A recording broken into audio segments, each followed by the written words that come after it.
Новый взгляд.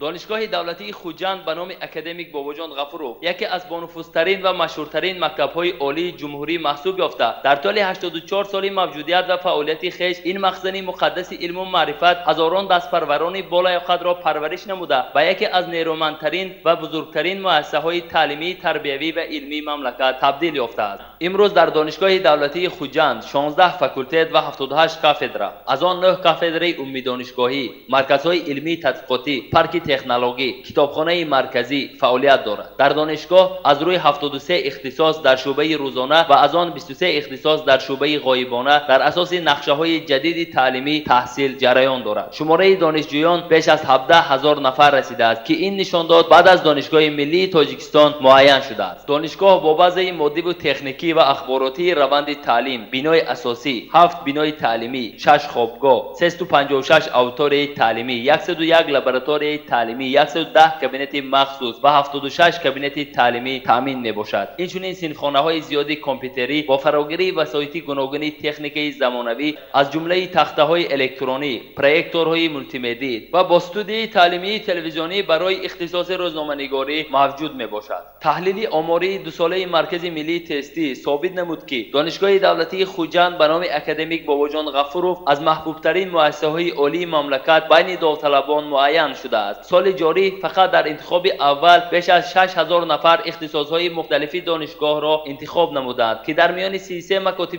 عالی جمهوری با این نشانداد جای دوم را اشغال نموده است. این امکان می‌دهد که به دانشگاه داوطلبان بهترین دارای قابلیت بلند ذهنی و مفکوروی داخل شده در رشد کمالات آینده خویش ته کرسی مهم و مقتدر خواهند گذاشت. Jugendliche müssen Deutsch studieren, Fremdsprachen studieren und ihre andere Möglichkeiten nutzen können.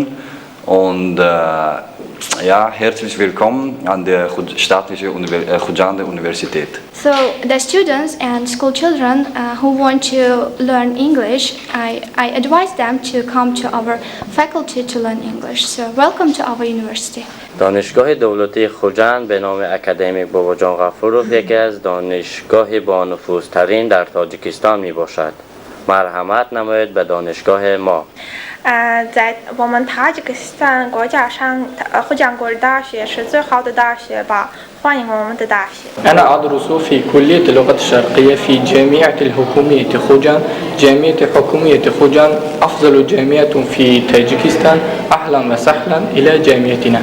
دانشگاه دولتی خوجند به نام اکادمیک باباجان غفورov طول یک سال اخیر به دستاوردهای نوین تطبیق تکنولوژی اطلاعاتی در روند تعلیم نائل گشته است. چند قبل در دانشگاه شعبه تکنولوژی کامپیوتری و تامینات فعالیت سیستم اطلاعاتی تشکیل یافت. باید قید کرد که در دانشگاه شبکه کالپراتیوی زیاده از 1000 عدد کامپیوترها را در بر میگیرد که آنها به اینترنت پیوست میباشند. گذشته از این با دستگیری شرکت‌های علاقه مبلی در بیناهای تعلیمی دسترسی با واسطه وای فای نیز امکان پذیر گشته است. امروز دانشگاه دولتی خوجند به نام اکادمیک باباجان غفورov تحت راهبری انور مقصودov در سمت رشد تفکر تکنیکی به نتیجه معین نائل گشته ایستاده است. اما این دستاورد و نتیجه ها هنوز قانع کننده نیستند. در دانشگاه نظارت صفت تعلیم از روی 6 جبهه: دانشجو، معلم، مندرجه تعلیم، تکنولوژی اطلاعاتی تعلیم، بازه مادی و تکنیکی و اصولهای فعال تعلیم به راه مانده شده است. در روند تعلیم متأصل انکتا و یا پرسش افکار نسبت به استادان دانشگاه گذرانیده می شود که در آن مهارت، ملکه، دانش، قابلیت و فعالیت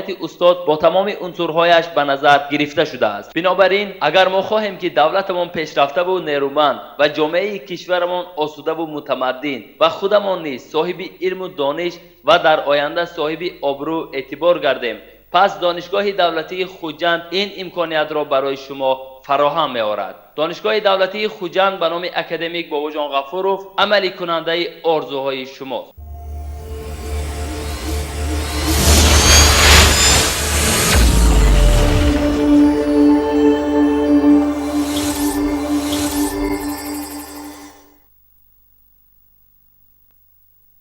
السلام علیکم بینندگان عزیز. برنامه تلویزیونی مستقیم که این دم منظور شمایان میگردد از تلویزیون دیار این لحظه ها پخش میگردد. و بینندگان عزیز امروز نظام معارفی کشور در مرحله ورود به فضای جهانی تحصیلات قرار دارد که این میتواند بهره برآورده ساختن نیازهای جامعه معاصر کشور مساعدت نماید. مسئولیت و وظیفه معتادی استادان دانشگاه‌های عالی کشور در این مرحله می افزاید و امروز در برنامه گفتگوی مستقیم سخن درباره یکی از دانشگاه‌های با نفوذترین شهر خوجند، دانشگاه دولتی خوجند به نام اکادمیک باباجان غفورов می رود و طول 80 سال فعالیتی همین دانشگاه دولتی خوجند به نام اکادمیک باباجان غفورov 20 رکتوران راهبری میکردند این دانشگاه را و امروز مهمان برنامه ما 21مین رکتوری دانشگاه دولتی خوجند به نام اکادمیک باباجان غفورov نامزد علم‌های فیزیک متماتیک دوسنت مقصودov انور تیمورویچ. و خب شما رو قبلا به برنامه خویش خیر مقدم میگویم و چون امروز سخن درباره همین دانشگاه می رود، من میخواستم قبلا درباره از روی کدام اختصاص ها امروز دانشگاه دولتی خوجند، از روی کدام اختصاص هایی که فاکولته ها امروز شدن تاسیس داده شدن فعالیت میکند. دانشگاه دولتی خوجند یکی از کهن‌ترین دانشگاه تاجیکستان می باشد. اگر تماشا بینندگان ما 1932 تاسیس دادیم و علاقه سال آینده 85 سالگی دانشگاه دولتی خوجند و روز دانش، روز صلح با اشتراک جناب ولی پیشوای ملت اعمال شده میگذرد از نقشه دستگاه اجرایی پرزیدنت. در حاضر در ما در زمینه بکالوریات، ماجستراتور، پی اچ دی و اسپیرانتور زیاده از 17,500 دانشجو میخوان. از آنها 74 اختصاص از روی اختصاص‌های بکالوریات است که با واسطه مرکز ملی تستی داخل میشوند. آنها از روی خیلی که همه میدونند 5 کلاستر تقسیم شده است. من کمی میتونم درباره هر یک اینها کلاستر یک غیر است. همه اختصاص‌ها را ما تقسیم میکنیم به اختصاص‌های آموزگاری و غیر آموزگاری. اختصاص‌های آموزگاری این خیلی معلوم است که این برای مکتب میانه، برای کارهای علمی، برای فنهای کلاسیکی میشود. و اختصاص‌های غیر آموزگاری به تایید میکنیم ما مهندسان، انجینران، اقتصادچی‌ها، صنعتکاران و دیگر ژورنالیستان و دیگر ساحه‌های گوناگون. در کلاستر یکی ما به غیر از اختصاص‌های آموزگاری متماتیک، انفرماتیک، فیزیک هست، تکنولوژیا، باز اختصاص غیر آموزگاری الکترونیک است، دستگاه الکترونیک طبی، تکنولوژی اطلاعاتی یک 4 اختصاص، تلکمونیکاسیون. اختصاص تلکمونیکاسیون ما تا تاجیکستان فقط ما تیار میکنیم و این فاکولته هم مقداری نسبتاً جاهای قبولش زیاد کرده شده است امسال و جای بودجه‌اش هم نسبتاً زیاد شده است. برای چه؟ بطور که طلبات وزارت معارف علمی و طلبات جناب عالیت های انکشاف فن‌های دقیق و فن‌های تکنولوژی اطلاعاتی. بعضی موضوع تکنیکی در این ساحه بسیار پرقوت شده است. پروژه لابراتوری از نام ساخته شده است. معاصرترین تکنولوژی ما جاری کرده است. در کلاستر دوم این اختصاص آموزگاری گئوگرافی و اختصاص‌های اقتصادی است. کاری بانک است، اقتصاد جهانی، حساب بغالتری، منیجمنت، اودیت و ریویزیون. منیجمنت در سایه معارف که با اونجا ما 400 نفر قبول میکنیم. نام حسابات نقشش اجرا شده است، یعنی که طلبگار بسیار است. کلاستر سوم از همه کلاستر کلان ما غیر از اختصاص‌های تحصیلات تا مکتبی دوی زبان‌های تاجیکی، ازبکی، انگلیسی، روسی، خطایی، عربی، لاتینی، فارسی تیار میکنیم. از سال 2017 ما با زبان فرانسوزی شدنی هستیم. یعنی دویم وسیع زبان ها است. اختصاص‌های پداگوژیکا، ژورنالیستیکا، روزنامه‌نگاری داریم. اختصاص‌های حوزه روانشناسی، پسیکولوژی شده است. در همین کلاستر باز گروه اختصاص‌های صنعت است. صنعت اکتوری، رسامی، مصوری، صنعت آوازداری و اونجا ما فاکولته صنعت داریم که غیر از بعد از دانشکده صنعت فقط ما هست. یعنی اگر صنعتکار فقط دانشگاه ما هست و در اونجا بهترین صنعتکاران تاجیکستان، استاد جاوید مرادوف، جوانمی و دیگر استادان درس میگویند و دانش خود را به طلبگان میدهند. کلاستر چهارم مثلا تاریخ و حقوق هست، آموزگاری تاریخ و حقوق. در اینجا هم آدم بسیار. و کلاستر پنجم اختصاص‌های شیمی، بیولوژی، کاری طبی، بیولوژی، الکترونیک طبی، تربیت جسمانی آموزش دفاعی عربی، یعنی اختصاصایی که بسیار است در اینجا کاری طبی، بیولوژی، الکترونیک، این متخصصا برای بیمارخانه هستند، دکتران، تحلیلگران الکترونیک دکتران که اسباب‌های مثل اوزی و دیگر اسباب توموگرافی کامپیوتری با آنها را تشخیص یاد می‌دیم و شناس می‌شن. یعنی اختصاص ما بسیار است، هم در شعبه روزانه هم شعبه غایبانه. از روی 29 اختصاص غایبانه است. از سال 2017 ما قبولی فاصله‌ای هم تحصیلات فاصله‌ای هم می‌مونیم. از روی قریب همه همین اختصاص ماجستراتور است و پی اچ دی در آینده شده. امسال اولین بار از روی 8 اختصاص ما پی اچ دی قبول کردیم و باید که در آینده این مقدار وقتی که ماجستراتور تمام کرده بسیار میشوند، آنها بعد فقط ماجستراتور بسیار میشود، برای قریب هم اختصاص پی اچ دی میشه. آینده بعض سال گذشته با مرکز ملی تستی مقصد ما و کنکورس ما بعد از طبی دویم بود. طبی اگر کنکورس رسانده نمیشه نهایت بلند، لیکن در جا ما برای هر یک خواهش یکم کردیم، هر یک جا 2.5 نفر بود. در جاهای بودجوی یعنی رایگان و یک جا خواهش یکم که تا 25-30 نفر حجت سپردن. در عموم باشد به یک جا اگر همه خواهش رو بنظریم تا 50-60 نفر آدم به حساب میمونه بود. یعنی ما 3200 نفر قبول کردیم، از آن قبول یکم خواهش قریب 6000 بود. من باوری دارم که سال جاری باز هم زیاد میشه. خب تشکر استاد. و من میخواستم در خصوصی انمی دانش اندوزی دانشجویان اینجا سخن کرده باشیم. از سالهای پیشین امروز مثلا تا کدام درجه امروز دانشجویان علاقه مسئولیت به دوش گرفتن؟ بعضی آنی که مثلا مرکزی ملی تستی جاری گردید و مثلا طی همین سالهایی که شما مثلا همچون راهبر امروز راهبری میکنید در کدام سطح است؟ اگر ما دو روز پیش در شورای علوم ما هفته گذشته جنبست نیم سال یکم رو دیده برام، ما در بعد سه فعال یعنی یکم امتحانی که میسپرد یکم بار اینجا نتیجه ما 84% بود، یعنی 84% دانشجویان به قرض سه رو تمام کرد. 16% دانشجویان قرضدار شدن. اگر نسبت به یک سال پیشتر گیریم 10% زیاد، یعنی یک سال پیش سه زمستان 74% سپرده بودن، 26% قرضدار بودن. حالا که نشانی آن که صفتی بهتر است. از طرف دیگر با واسطه مرکز ملی تستی آدمان بچه‌های داخل شدن هستند که دانششون نسبتاً بلندتر. حادثه‌های نامطلوب مثل کروپسیون در دانشگاه قریب کنی شده است. دست مرکز تستی داخل دانشگاه تاسیس یافته است که با واسطه آن امتحان میسپارند. نوبسته استودنت سری کامپیوتر امتحان میسپارد و سن امتحان رو و کامپیوتر به هم میماند که علاقه شفافیت را تامین کرد.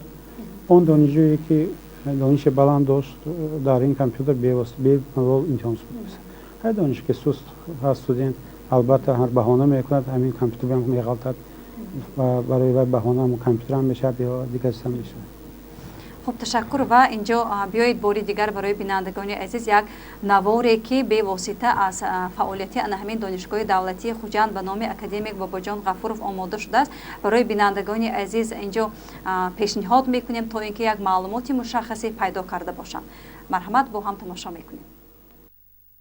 دانشگاه دولتی خوجند به نام اکادمیک باباجان غفورov یکی از بانفوذترین و مشهورترین مکتب‌های عالی جمهوری محسوب یافته. در طول 84 سال موجودیت و فعالیت خویش این مخزن مقدس علم و معرفت هزاران دستپروران بالای خود را پرورش نموده و یکی از نیرومندترین و بزرگترین مؤسسه‌های تعلیمی، تربیوی و علمی مملکت تبدیل یافته است. امروز در دانشگاه دولتی خوجند 16 فاکولته و 78 کاتدرا، از آن 9 کاتدرای عمومی دانشگاهی، مرکزهای علمی تحقیقاتی، پارک تکنولوژی، کتابخانه مرکزی فعالیت دارد. در دانشگاه از روی 73 اختصاص در شعبه روزانه و از آن 23 اختصاص در شعبه غایبانه در اساس نقشه‌های جدید تعلیمی تحصیل جریان دارد. شماره دانشجویان بیش از 17,000 نفر رسیده است که این نشان داد بعد از دانشگاه ملی تاجیکستان معین شده است. دانشگاه با بازه مادی و تکنیکی و اخباراتی روند تعلیم، بینای اساسی، 7 بینای تعلیمی، 6 خوابگاه، 356 اتاق تعلیمی، 101 لابراتوری تعلیمی 110 کابینت مخصوص و 76 کابینت تعلیمی تامین میباشد. اینچنین صنفخانه‌های زیادی کامپیوتری با فراگیری وسایط گوناگون تکنیکی زمانوی از جمله تخته‌های الکترونی، پروژکتورهای مولتی‌مدیا و با استودیوی تعلیمی تلویزیونی برای اختصاص روزنامه‌نگاری موجود میباشد. تحلیل آماری دو ساله مرکز ملی تستی ثابت نمود که دانشگاه دولتی خوجند به نام اکادمیک باباجان غفورov از محبوبترین مؤسسه‌های عالی مملکت بین داوطلبان معین شده است. سال جاری فقط در انتخاب اول بیش از 6000 نفر اختصاص‌های مختلف دانشگاه را انتخاب نمودند که در میان 33 مکاتب عالی جمهوری با این نشانداد جای دوم را اشغال نموده است. این امکان می‌دهد که به دانشگاه داوطلبان بهترین دارای قابلیت بلند ذهنی و مفکوروی داخل شده در رشد کمالات آینده خویش ته کرسی مهم و مقتدر خواهند گذاشت. Jugendliche müssen Deutsch studieren, Fremdsprachen studieren und ihre andere Möglichkeiten nutzen können. Und ja, herzlich willkommen an der staatlichen Khujande Universität. So the students and school children who want to learn English, I advise them to come to our faculty to learn English. So welcome to our university. دانشگاه دولتی خوجند به نام اکادمیک باباجان غفورov یکی از دانشگاه با نفوذترین در تاجیکستان می باشد. مرحمت نمایید به دانشگاه ما. 在我们塔吉克斯坦国家上，呼江国大学是最好的大学吧？欢迎我们的大学。 أنا أدرس في كلية اللغة الشرقية في جامعة الحكومية خوجان. جامعة حكومية خوجان أفضل جامعة في تاجيكستان. أهلا وسهلا إلى جامعتنا.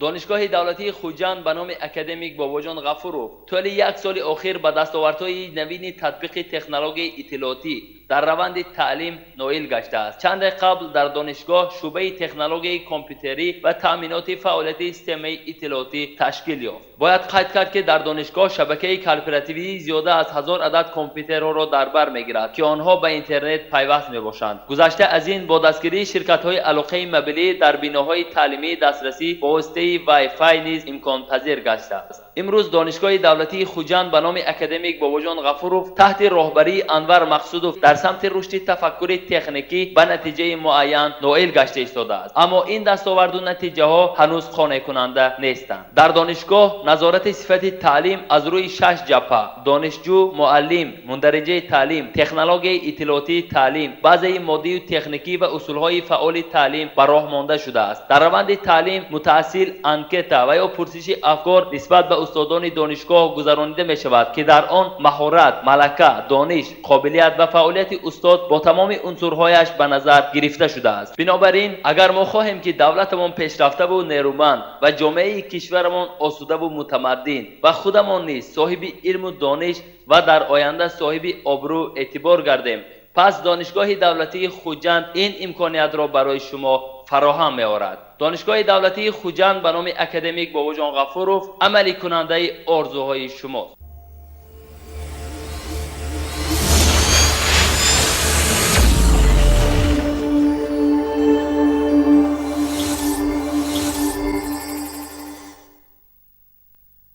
بینندگان عزیز، برنامه گفتگوی مستقیم است که این لحظه با رکتور دانشگاه دولتی خوجند به نام اکادمیک باباجان غفورov مقصودov انور تیمورویچ این لحظه منظور شمایان میگردد و رقم ارتباطی ما در استودیو 1006 و شمایان به واسطه می توانید سوالهای خود را در همین موضوع پیشنهاد کرده باشید. و اینجا یک نفر مشتری محترم که 4 رقمی آخرین آن کس 1656 می باشد از قیراقم اینجا زنگ زدند و میپرسند استاد که فرزندی من معیوب هست، آیا میتواند او در دانشگاه تحصیل کرده باشد؟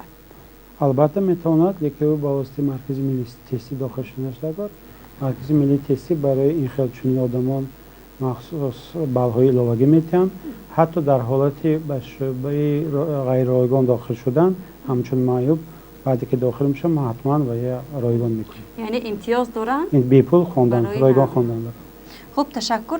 و اینجا مشتری محترم 1235 رقمی آن کس از استراوشان زنگ زدن و میپرسند که در دورانی که ما میدانستیم مثلا بودن دانشجویانی که با نام عنوان دانشجویی را داشتن، تقدیر آنها امروز چی شد؟ اصلا دانشجویان در شعبه غایبانه بودن. وقتی که سال گذشته من کار را سر کردم 2014 در آنجا استودنتان که غایبان نمی‌ماندند نامشان بود خودشان نیست همه آن دانشجویان خارج کرده شدند و حاضر به دانشگاه نآمده علاجی خواندن نیست هر یک دانشجوی غایبانه با پاسپورت خود و هر یک امتحان از دیگه تفتیش کرده می شود و دوم اگر عذرناک باشد بسیار زنهایی که تولد میکنه و امکانیت باشد ما در دیگر دور برای تجربه آموزی تشکیل میکنیم یا درس های علاوگی و علاوه میبینیم در دیگر حالت نمیبخشیم ما حتما خارج میکنیم یعنی دانشجویان امروزه علاقه درک کردن که یگان راهو واسطه نیست که آنها نه دانش آموخته نامی دانشجویی رو به خود سزاوار باشند. سیستم نظارتی داخلی است که نمیماند که او را وای کنه و یک کس که یگان معلم که یا یگان دکان که یا معاون دکان گابزان کار نمیتونه برای تمام سیستم و نظارت میکنه. خب تشکر و اینجا یک بیننده عزیز که مشتری محترم 0051 رقم تلفنشان از ناحیه باباجان غفورов سوال پیشنهاد کردند که یک معمای پیش آمده است که در خانه آنها سوختار روی داده است و بعد از همین سوختار آن همه دیپلم های آن کس که در دورانی مثلا شوروی خوانده تحصیل خود را ادامه داده بودند چی سوختند و وقتی که آن کس به مثلا دانشگاه مراجعت کردند به آن کس گفتند که برای از نو برقرار کردن همین دیپلم باید که 70 سامانی به هر یک دیپلم سپاریده باشند. آیا این درست است و اگر نه باید چگونه همین برقرار کنی صورت گرفته باشد؟ اون کس باید به شعبه دیپلم دی مراجعت میکنه نام رکتور اجازه می نویسند و همون معلوماتی که از شعبه ساختار از بیرون میبیان ما بعد این حادثه البته دیپلم میتیم همه دیپلم یک نرخ دارند ما با همون 26 سامان دیپلم نرخ دارد با واسطه بانک به دانشگاه میسپرند و نرخی کمی برای دیپلم هایی که آنها نامشان دیگر فامیلی شدن دیگر کردن یعنی دیپلم گم نشده است آنها 70 سامان است این درست اگر سبب عذرناک باشد نرخی اونجا دیشون 26 سامان است. خب از روی معلومات هایی که ما میدانیم علاقه شما قبولی مثلا دانشجویان رو در روزهای معین شده چی کردید رژیم معین دارد من میخواستم در همین لحظه ها برای بینندگان عزیز همین روزها رو و اگر باشن رقم های تلفن هر روز شنبه ما ساعت 9 تا 12 و 9 12 این شرط است اگر دانشجو کم نشد تا تمام شدن عرض کننده ما قبول شهروندان رو میگذاریم و در سایت دانشگاه و خدمات تلفنی به واسطه رکتور است که با اونها هم نوشتم به معلوم مراجعت کنید. خوب تشکر و اینجا از چکال زنگ زدن مشتری محترم 65 66 رقم تلفنشان و سوال دادن که همچون راهبر امروز در چنین یک دانشگاهی با نفوذترین امروز راهبری میکنید برایتان مشکلی پیش نمی آورد؟ بسیار مشکل است. بسیار مشکل است که در اینجا 17000 دانشجو است. زیاده از 1.5 هزار کارگر است معلمانی بسیار و آدمانی است که ریفرم را قبول میکنند آدمانی است که ریفرم را قبول نمیکنند تغییرات را آدمایی که خیلی پیشتر حادثه‌های نامطلوب بود طرفدار آن بودند که راضی نیستند که مبارزه زیدین رفته است در این قریب زیاده از 700 ما استاد است که هر یک خاراکتر خودش است یعنی کارخانه دانشگاه کلاسیکی است که اختصاص‌های هم فنای دقیق دارد هم فن گومنتری هم صنعت هم اقتصادی البته دشوار است. خب تشکر استاد و چون سوال درباره همین راهبری کنی شما اینجا آمد من میخواستم سوال شخصی خود رو برای شما پیشنهاد کنم که تا اندازه‌ای که من معلومات دارم شما از روی 6 سمت امروز فعالیت میکنید من میخواستم در خصوص همین سمت هایی که امروز شما همچون راهبر همین چرا به راه ماندید راه و اصول رو میخواستم صحبت کنم. شما درست کردید ما این سال 2008 در وقتی که من دیرکتور فیلیال دانشگاه تکنولوژی بودم خفتود میگه لوید صوبه ما در یک لایه تمپوس همین 6 سمت صفات رو در کنیم و اون این لایه ما همین پیشنهادی ما از طرف اتحاد اروپا مقبول دانسته است و یکی از بهترین لایه همون سال به در تمام دنیا اعتراف شده است و ما آن را در فیلیال دانشگاه پلیتخنیک و حاضر در دانشگاه دولت خوجند عملی کردیم ما همین ریفرم رو یعنی تغییرات صفتی رو از روی 6 سمت میکنیم یعنی ما نام داشتیم اون دانشجو استاد تکنولوژی انفورماسیونی بعضی ماده تکنیکی مندرجه تعلیم و تکنولوژی ریفرم تکنولوژی یعنی و ریفورم‌ها در سایه و اصلاحات. این 6 عامل است که هر یکان برای پیشروی صفت کار میکند و استودنتی هست که اگر کامپتنس مکتبی یا دانش مکتبی پست باشد یک از حدی اقل و در کدام معلمی بهترین دنیا درس نمی‌دهد و دانش نمیگیرد چون که علاقه دیر ماند یا استادی که دانش و ملکی و یک حد پایین باشد و درس داده نمی‌تواند. ما باید که هم دانشجو رو تیار کنیم که دانش آینده به فن آیندهش تیار باشه. استادی تیار کنیم که نه تنها دانش بلند ملکی بلند بلکه خواهش موتیواسیون کلان داشته است. مندری تعلیم مثال عادی میبرم ما در دانشگاه دولت خوجند نقشه‌های تعلیمی کوینه که حالا هم کورس‌های بالای تعلیم ماند در یک سمستر 14 فن میخونیم تا 14 فن. در دولت‌های پیشقدم دنیا در یک سمستر 3 یا 4 فن میخونیم. ما در 4 سال قریب 45 50 60 فن میخونیم بعضی اختصاصات. آنها 15 فن که تمام میکنن لیکن آنها ربات اختراع میکنن چیو میسازن ما نسبت به حقانی قفا مونده ایم. یعنی مقدار فن دانش را معین نمیکنه چقدر رفتن به این فن نه وقتی که استودنت معلم فنی بسیار میخواند یعنی همه فن را روی یکی میخواند یا درس هم روی یکی میشه برای وقت ندارد که همون چقدر از خود کنه همون فنای ضروری فنایی از همه که برای اختصاص و ضرورت همون خوندن ماده کنه. این یک ریفرم است که در تاجیکستان با دشواری رفته شده است. حاضر نظامنامه نو که تا 8 شده است. ما گروه کاری کلان بود که منم اعضای آن بودم و در وزارت معارف ما 5 فن را پیشنهاد کردیم که از نه زیاد از 5 فن در یک سمستر باشه. لیکن حالت ریالی امکان شد که نه زیاد از 8 قرار وزارت قبول کرده شد. در این مسئله من گفته میدم که یک کنفوتسی یک سخنی بسیار خوب من فقط تکرار میکنم میگویم که گفتگی است که با من بگو من از خاطر میبرم با من نشان ته من خاطر به نگاه میدارم با من امکان دیگه که خودم کنم من میفهمم.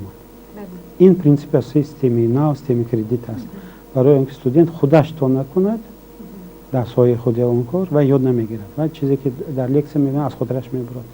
همه پداگوگ‌ها اثبات کردن که از آن اخباراتی که در لکچر میگیرد همگی 3% خاطر میاد 97% از خاطر میبرد. یعنی حاصل کوفیشنت کاری فایده‌ناک لکچر این 3% خلاص است. اگر تکنولوژی نو استفاده داریم مثلا پرزنتاسی استفاده بریم هر خیلی اینتراکتیو متد استفاده بریم البته خاطر نگاهش بلند میشه. اگر امکان داریم که خودش همین کارو تکرار کند خودش یگان چیز ایجاد کند البته ببینید که قریب 100% بر اما قبولی کجاست بشه. همین تی فرم است. بعضی مادی تکنیکی ما به کامپیوتر دستگاه نمیشه به پروژکتور نمیشه باید گرم باشد محیط خانه اودیتوریوم حالی اینم پوره نشدیم تکنولوژی اینفورماسیون یعنی باید باشد و همه این به نگاه کردن ما تکنولوژی تعلیمی نو جاری میکنیم. اگر استودنت سوست باشه دیگه تکنولوژی کار کردنش تا استودنت بهتر باشد. اگر استودنت فوق استعدادی فوق العاده باشن برای آنها درس هم ضرور نیست. آنها را سپارش دید آنها را منفعتدار کنید و خودش هم بخواند.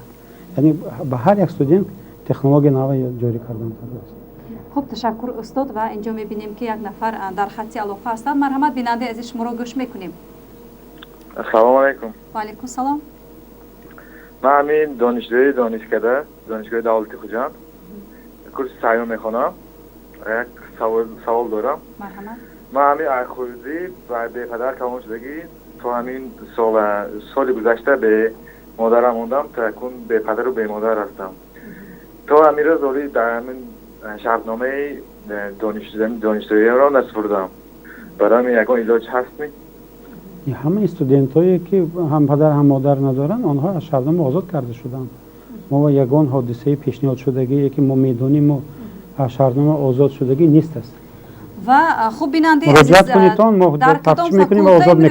در کدام فاکولته میره شما تحصیل میکنید؟ فاکولته تلکومونیکاسیون و تکنولوژی اطلاعاتی. همه یتیمانی که پدر و مادر ندارن حتما از شرطنامه آزاد میشن. شاید که آن کس از این چی امتیازها بیخبر هستند. از روی گفتشان مادرشان به خیلی گذشته. خوب بیننده عزیز میتوانید چی کنید مراجعت کنید و حتما این پیشنهاد شما خیلی که استاد گفتن به این نوبت گرفته می شود. و اینجا باز یک نفر سوال پیشنهاد کردن در خصوصی آنی که مثلا شما کدام اختصاص رو امروز تمام کرده، کدام دانشگاه هستید و عموما کدام دانشگاه رو ختم نمودید و فرق همون دورانی که شما همچون دانشجو بودید از امروز در چیست؟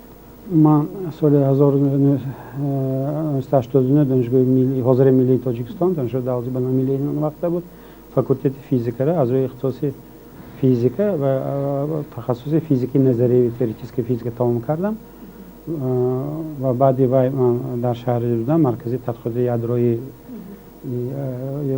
یادروی شهر دوبنا خیلی که میدانتون این داروخانه کلانترین جهانی می باشد کار کردم و همونجا سالی بعد آن سال 1992 سال نامزدی خود را حمایت کردم. اختصاص من فیزیک نظری و سال فیزیک جسم هستن تئوری کنسیلنگ سستایانی و از روی آن های بسیار شغل دارم سای انرژتیک غیری حاضر بسیار کار دارم در تکنولوژی که چند یاده 29 شغل محصولات ذهنی دارم شغل هم بسیار صعب بسیار است.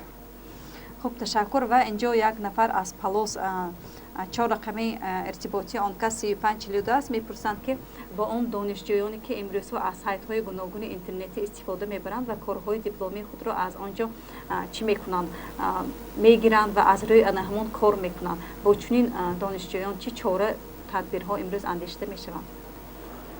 البته وقتی که دانشجو از اینترنت میگیرد و آن رو پیشنهاد کنه این اگر شده گذارین ایبی کمیسیه است ایبی رهبرش است چون که هر یک رهبر میتونه تفتیش کنه و سپارش عملی که باشد در موضوع تاجیکستان باشه یعنی دیپلم نباید خاراکتر ریفراتیو داشته باشه یعنی اگر عملا اجرا کند هیچگاه از اینترنت یافته نمیتوند این یک و مثال ما نیت داریم که همین دیپلم رو از روی پلاگیات پروگرام برنامه گذارونیم و تکرار شوی رو با واسطه اینترنت و بین خود و سال دیپلم‌های سال گذشته مقایسه کنیم. با این حادثه حالا هم هست لیکن مبارزه ما را سر کردیم می‌بینه که آینده بگذار دیپلم درجهش خود بلند هم نباشه لیکن خودش کرده باشه یعنی خودی دانشجو کنه. خب تشکر. و اینجا از شهر خوجند زنگ میزنند 3555 رقم تلفنشان و آن کس میپرسند که آن کس ختم کننده خیلی که شما گفتید خیلی دود میگویم من همین دانشگاه هستند و با اصولی بکالور اینجا گفتند و در آینده میخواهند معلوماتی باز هم عالی خود را پرتر کرده باشد. آیا امکانیت هست که در همین دانشگاه دولتی خوجند تحصیل خود را ادامه دهند و آن چگونه صورت میگیرد؟ شما میتوانید تابستان مراجعت کنید به ماجستراتوری ما اختصاصا شما از وقتی فعلی دانشگاه تکنولوژی اختصاصای اگر انجینری تمام کرده باشید فقط فنهای کلاستر 1 به داخل شده میتونید یعنی اختصاصای مهندسی یا متماتیک و فیزیک. اگر شما اقتصادی تمام کرده باشید به کلاستر 2 با اختصاصای گومانیتاری سپرده نمیتونید شما به واسطه با ماجستراتوری دانشگاه پلی‌تکنیکی مراجعت کنید میتونید.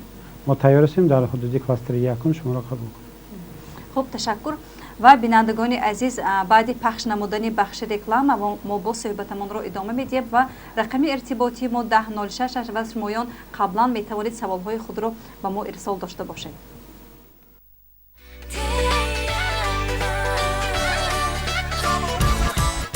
کلاسیکی همون لحظتی نوتاکرو خوش لحظت تو شاداب. Assalomu alaykum. Men Abdulayev Abdultalib, sokini shahri Xo'jand. ما همروزه محصولات‌های ملاشین رادوس رو اهل علمان استفاده می‌بریم.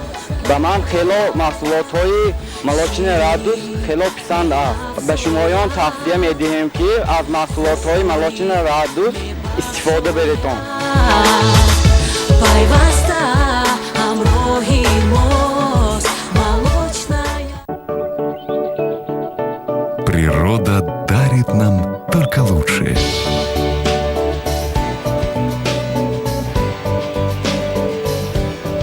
А мы дарим это нашим любимым.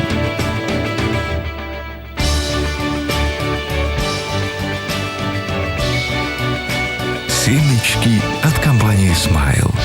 Такие, как мы любим. Smile. Добрый первый знак качества. Хотите, чтобы ваш дом охранялся на высшем уровне? Прогресс не стоит на месте. Раньше сторожем работал человек, а теперь за него делает работу высококачественная техника. Dubai Mobile. Камеры наблюдения, домофоны, видеокамеры для новостроек и домов, фотоаппараты, батареи и зарядники для ноутбуков, аксессуары для телефонов любых моделей, часы, очки и многое другое. Любая качественная техника на заказ. По адресу улица Ленина, 12. Dubai Mobile. Действуй, выбирай. Амичка! Где Амичка? Зачем Амичка? Почему Амичка? А что Амичка? Амичка – это сладкий плавленый сыр. Вкусно! Ням-ням! Ман картошка пахлавон, бо ман саёҳат намо, дуру дароз роҳамон, ҳаргиз ту ақиб намон. бозии шавқовар аз ширкати Замона бар ивази ҳамагӣ 300 дона карточкаи чипси табассум ва бо табассум шумо соҳиби бозии рӯи мизии саёҳати картошка паҳлавон мешавед. Картошка паҳлавон сайёҳони чобукудонро мунтазир аст.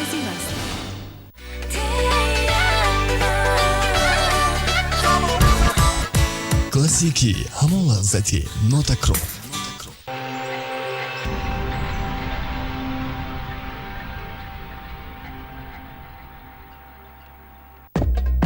Студия текстильного дизайна «Хиджрат». Мы превращаем обыденность в изысканность. Вдохните жизнь в свой интерьер. Добавьте красок и стиля. В студии собраны роскошные коллекции из Европы и Азии. Декоративные ткани, шторы, тюль, портьеры, жалюзи и аксессуары. Приходите в студию текстильного дизайна «Хиджрат» и воплощайте самые смелые фантазии в реальность.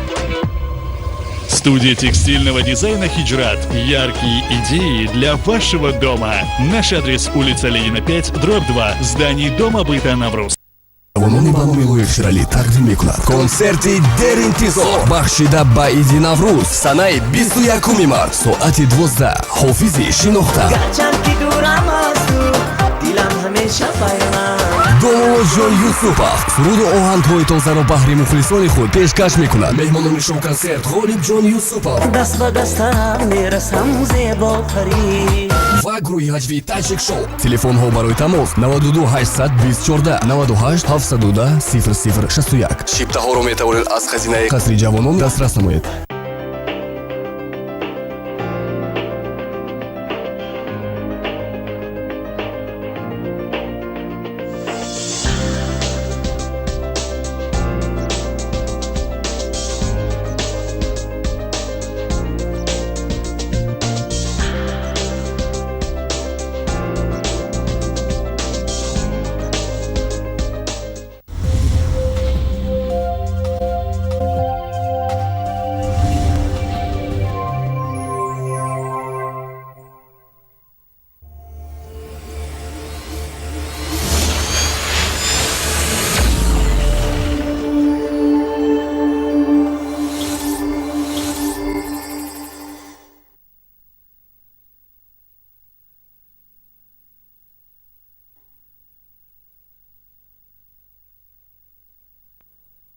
бинандагони азиз, барномаи мо мустақиман инҷо идома меёбад ва инҷо як нафар бинандаи азизи мо дар хатти алоқа ҳастанд. марҳамат, шуморо гӯш мекунем.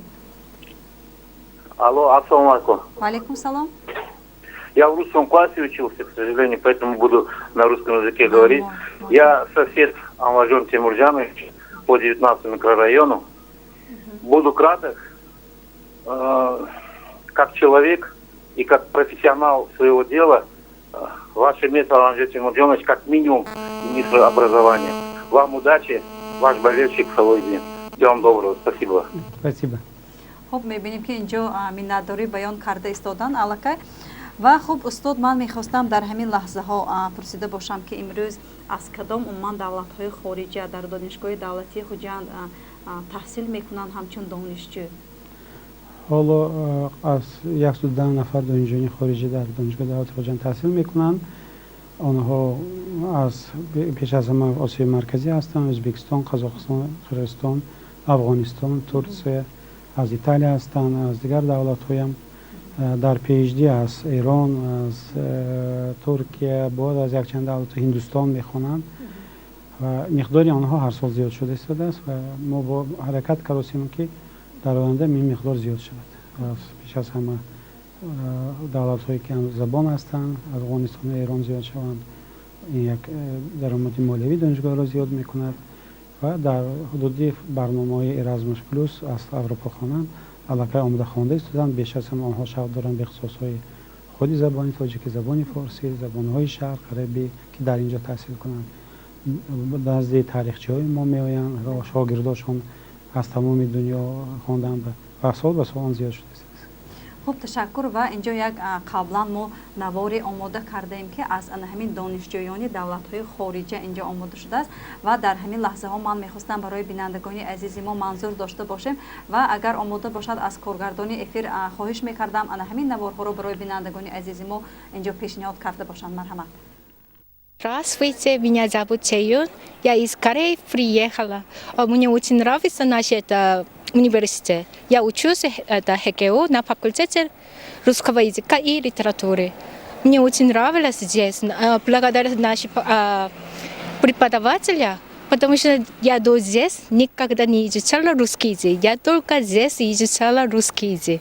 Еще мне очень нравились наши ректоры, еще наши все другие преподаватели. Но это когда родственники это наши, они пригласили здесь. Но когда сестренка моя, она в Душанбе изучала таджикский язык. Она когда первое это образование я Корея закончила, она сказала, если хотите другие языки изучать, Таджикистан тоже хорошо. Я посмотрела, мне очень нравилось, я здесь это учусь сейчас. В прошлом году я закончила наш бакалавр русский. Я сразу поступила на наш факультете магистратуры. Я сейчас магистрант первый курс. Еще продолженность русского языка и литературы. 선생님께 매우 감사드립니다. 이곳에 오기 전에는 러시아어도 할 줄 몰랐고 아무것도 배운 것이 없었는데 지난 4년 동안 선생님들이 가르쳐 주시고 또 지도해 주신 덕분에 이렇게 러시아어를 잘 배울 수 있었습니다. 모든 것 선생님께 감사드립니다. من نیسایف جمشید، من از جمهوری قرقیزستان. من 3 سال اینجا در ولایت سوغدی جمهوری تاجیکستان در شهر خوجند. یعنی من اینجا سال 2013 هم سال داخل شدگی وقتی کورسی یک با دانشگاه دولتی خوجند به نام اکادمیک باباجان غفورов با فاکولته بیولوژی شیمی اختصاص بیولوژی. بعد چی گفتنیم که در اینجا مسئله خواندن، تعلیم و تربیت، دیگر متدهایی که معلم یعنی آموزگاران استفاده میبرند من با خیلی هم معقول است و خیلی شاد هستم که من 3 سال جانب اینجا خوانده هستم و باز یک نیت نیک دارم که وقتی که کورس 4 رو بتون میکنم بعد دیپلم دست نگرفتم ماجستر هم داخل شدم با ماجستر دانش خود رو پرراتر و فهمتر میکنم. همدیاران بسیار هستند و آنها هم خیلی خرسند هستند و شادباش میگویند که با اینجا آمده در این شهر باستانی یعنی خوجند باستانی دانشجو شده در اینجا خوانده هستند. بسیار هم خرسندم. مثلا یکم استیپندیا و استیپندیا میگیرم. مثلا همین به رحمان میگویم که برای دانشگاه همین قدر ما حرمت کرده ماهانه استیپندیه های 130 سومان میگیرم. مثال بغیر از این باز خوابگاه هم هستند. من خیلی گم خوابگاه های نو ساخته استادن برای ما. مسئله آموزگار بگذاریم. آموزگاران خیلی هم حرمت میکنن دانشجویان را که خوبتر هم فهمتر درس بزنن. барои он ки мо ҳам аз дигар давлат ҳастем, забони тоҷикиро ҳам нағз надонемам, онҳо фаҳмотар бо забони русо ҳам мова ҳам мефаҳмонам. Ректор Мақсудов Анвар Темуровичке игили қалайман дайма бар болсын, дағын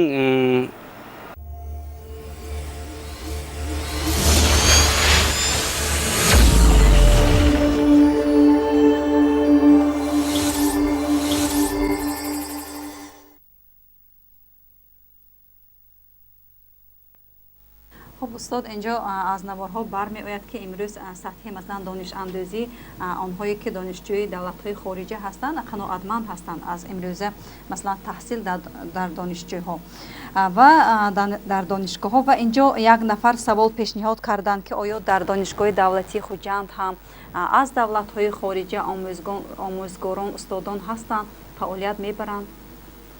در دانشگاه دولتی خوجند استادان هستند در اختصاص‌های زبان خطای، زبان عربی، دیگر زبان خارجی هر سال از روی برنامه‌های گوناگون آماده درس می‌گویند. همچون راهبرا هستند، راهبرای استادان ما از خارجی هستند. بعضی درس‌ها را با واسطه اینترنت سیستم فاصله‌ای ما از اینجا استادان خارجی درس می‌گویند. یکی اون مقداری نیست که ما می‌خواستیم. این حاضر به هوا کم است. و خب تشکر. و اینجا یک نفر سوال پیشنهاد کردن در خصوص خوابگاهی همین دانشگاه.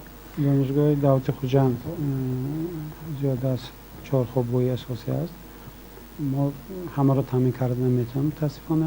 امسال یک خوابگاه دیگر که 20 سال باز کار نمیکرد تا سپتامبر به فعالیت می‌دارد و اونجا 400 نفر دیگر جا میشه. پیش از همه یتیمانی کل کوت پرزیدنتی و دانشجویان از ناحیه دوردست ما جا میکنیم. ما حرکت می‌کنیم که محتاجان و آن شرایطش و از اینا نوبتی اول تام میشه. در این دویم حالت بچه‌ای که دانش خوب دارن باهای بالا نشون میدیم. خب برای دانشجویان دولت‌های خارجی نیست همین خوابگاه؟ برای دانشگاه دولت خارجی حتما همش خارجی، همش خوابگاه خون میره. و خب تشکر. و اینجا در خصوصی چی میخواستند فهمان مشتری محترم از شهر خوجند میپرسند که در خصوصی علم ایجادکاری و نوآوری و اختراع کردن دانشجویان امروز چی گفتنی هستید؟ اگر ما گوییم در سایه جامعه شناسی، فرهنگ یا زبان شناسی جدا هم پیشرفتگی است. بسیار طلبه دانشجویانی که شاعر هستند، شعر می‌نویسند یا ژورنالیست‌ها هستند که برنامه خود را می‌سازند بسیار هستند. صنعتکارها با سرود خود، رسم‌های خود در تمام آزمون‌ها، کنکورس‌ها در تلویزیون بسیار هستند. نمایندگان دانشگاه دولتی خوجند بسیار فعال در فن‌های دقیق نسبتاً سست‌تر هستند، لیکن در سال آخر در سایه تکنولوژی اطلاعاتی یک قدم پیشرو دانشگاه سیستم اطلاعاتی خود را ساخته است. اداره آن پر از طرف اساساً دانشجویان دانشگاه دولتی خوجند ساخته استادیان. آنها یک چند اختراع کردند که ما آن را برای گرفتن شهادت ذهنی یا پتانت و مراجعه کردیم. استودنت‌ها می‌توانند لایه‌های خود را برای ساختن گیس‌های معده، بعضی تکنولوژی راه‌های نو گرفتن قوه برق پیشنهاد کرده استادان. خب استاد بیاید اینجا یک زنگ نوبتی را قبول میکنیم و بعداً با صحبتمون را ادامه میدیم. و متاسفانه اینجا خط علاقه قطع گردید و بینندگان عزیز تا دمی که با ما پیوست میشوید مرحمت انتظار باشید و ما امکانیت که پیدا کردیم با شما در علاقه میشویم. و اینجا یک نفر زنگ زدن و سوال پیشنهاد کردن، نمیدونم تا کدام اندازه این سوال درست است. و هستند نفرانی که مثلا با جاری نمودن اصلاحات نوی که مثلا همچون راهبر شما امروز از روی همین اصلاحات نو امروز کار و فعالیت میکنید ناراضی هستند. البته هستند. از کدام جهت آنها ناراضگی خود را بیان میکنند؟ میکنند؟ ریفرم در یگان نقطه دنیا پر خواهشمندش نیست. هم از طرف دانشجویان یک قسم ناراضی هستند برای اینکه دانشجویانی که نمی آمدن و میخوندن یا که میتونستن با واسطه مقاله امتحانشون گیرن یا ناآمده کار کنند، البته آنها آزمونی شد، آنها باید بیان، آنها کتاب گرفته خواندن عادت کرده که نمیخوان. این چیز به معلمان هم هستند، اون که در بین معلمان زیادتر هم باشه. برای اینکه زندگی آنها اساس گرفتن پول چیز بود، از آنها برهم گرفته است. این یک دشواری برای آنها آورد. یک قسم استادانی بودن که دانششان مطابقت نمیکرد با طلبات‌های نو و فن‌های اختصاص‌های نو. ما در نقشه‌های نوی که پیشنهاد کردیم کورس یک سر کرد بسیاری فن‌ها نو شده است. ما اون که 20 سال میخوندن که برهم دادیم چون که تکنولوژی دنیا و نیست ما که خونده میگشتیم موضوع استفاده نمیشه در حیات و با تکنولوژی نوترین آوردیم اون دشواری میکنه ناراضی البته پیدا میشه لیکن اگر در اول ممکن بسیار باشد سال به سال باوری دارم که اون ناراضی ها کم شدن میگیرد خب گمان میکنم بعضا دانشجویانی بودن که مثلا از سرکشی کردن از خدمتی حربی آنها چی رو راهی دانشجویی رو انتخاب میکردن و با همین راه خود رو از چی حربی دور میکردن از خدمتی حربی و با نام همین بلندی دانشجویی امروز آنها فخر هم میکردن و تا اندازه‌ای که نمیخواستن مثلا دانش انداخته باشن آنها همچون دانشجو امروز فعالیت میکنند. خب این نگاه شما است و اینجا یک نفر باز سوال پیشنهاد کردن از اویلی علیموف از شهر خوجند که میپرسند که من پدر ندارم و پدری من مربی ورزش بودند و من میخواهم که پیگیری پدر باشم و همزمان میخواهم که به فاکولته تربیت جسمانی داخل شوم. به من یگان خیلی کمک رسانیده میتوانید همچون که پدر ندارم؟ داخل شوی به واسطه مرکز ملی تست در گذاشتن تست ها امتحان من یگان دخالت کرده نمیتونم و باید شما داخل شوید. وقتی که داخل شدید دوام میخوانیش به ما یاری رسانده میتونید. و خب اینجا مشتری محترم 6677 از شهر خوجند سوال پیشنهاد کردند که چون این اصولی که در مثلا دانشگاه خفتود بود چون میگویند که نظارت دانشجویان و کارمندان همین دانشگاه آیا در همین دانشگاه دولتی خوجند هم همین چی جاری بشود؟ اگر درباره من نظارت باشه جاری کرده شده است و جاری شده است. لیکن اگر نظارت الکترونی یعنی خیلی که فهمیدن سال تورنیکت ها گفت حال تعاونی برای اینکه مبلغ هایی که ما داریم و پیش از هم بعضی لابراتوری تکنولوژی کامپیوتری آنجا اگر تامین شود بعد این مسئله میگذاریم. چون که با فکر من با ساختن بعضی لابراتوری تامین کردن با تکنولوژی نوترین معاصر این ضرورتر است. خب استاد تشکر و اون ختم کنندگان دانشگاه ها مثلا تا کدام اندازه با کار تامین میشوند امروز؟ متاسفانه همه آنها تامین نمیشوند. دانشجویان که با بودجه دولت خواندند در اساس آموزگاری آنها ما همه را تقسیم میکنیم به مکتب های میانه آنها کار میروند. دانشجویانی که شرطنامه که میخوانند آنها خودشان مستقلانه جایگیر میشوند. در اختصاصهای غیر آموزگاری حالی دشواری هست چون بسیاری کارخانه ها کار نمیکنند. اکثریت آنها که کسب را گرفته بررسی میروند در آنجا همین کسب که کار میکنند. این راه حل آن این صفت بلند کردن. چقدر صفت همیشه بلند شود یعنی جای کار یافتن آنها آسان میشه.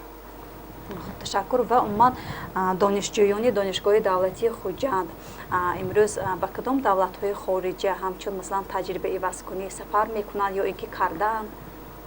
ما سال جاری در داخل لایحه ارازموس پلوس ارازموس 41 نفر استادان و دانش خارجی رفتن تجربه آموزی کردن و بسیاری دانشجویان هم در خطر همین ها بودند.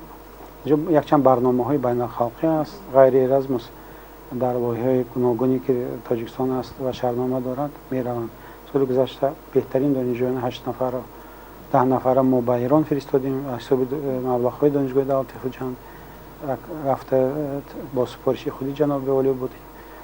یکی از واخوری هاشان این سفارش را داده بودم و فرستادیم و آنها رفته آمدن. از طرف دیگر برنامه های گوناگون جهانی است که اگر کنکورس ببرند و همون مقداری همین آزمون ها رو ما با دانشجویان سال به سال بیشتر پیشنهاد کردیم که آنها اشتراک کنند.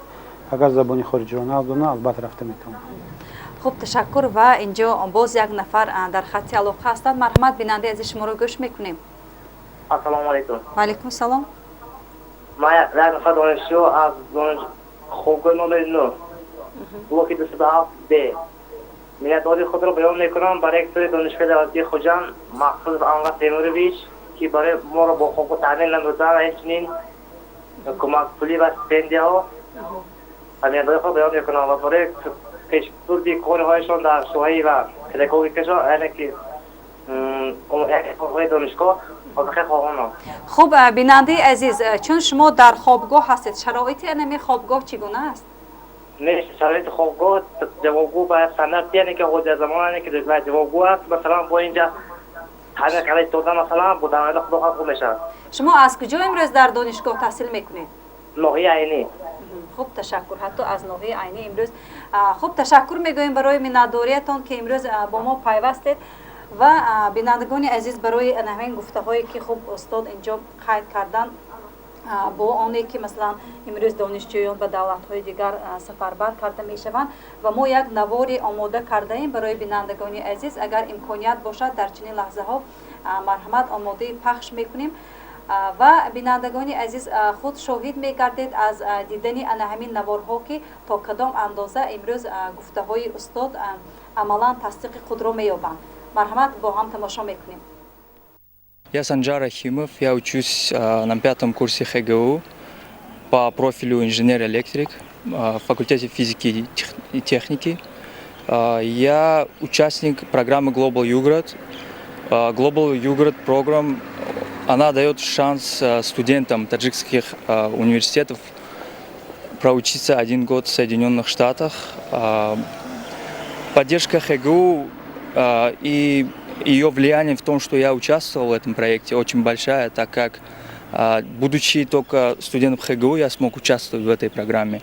И программа дала мне шанс изучить электронную инженерию более глубже, освоить ее, получить незабываемый опыт.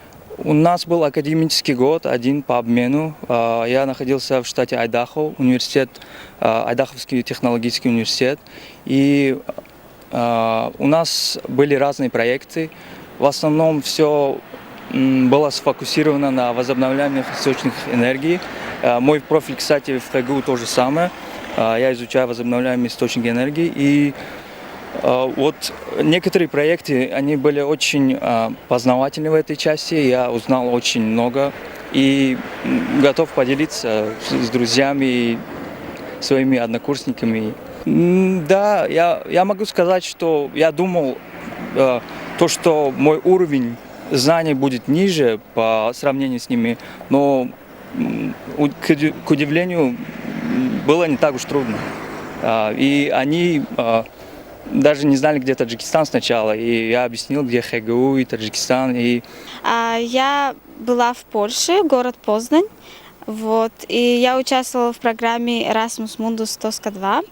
И я стала победительницей и поехала, и я там училась в течение 10 месяцев. И я как бы приобрела много опыта относительно преподаванию английского языка.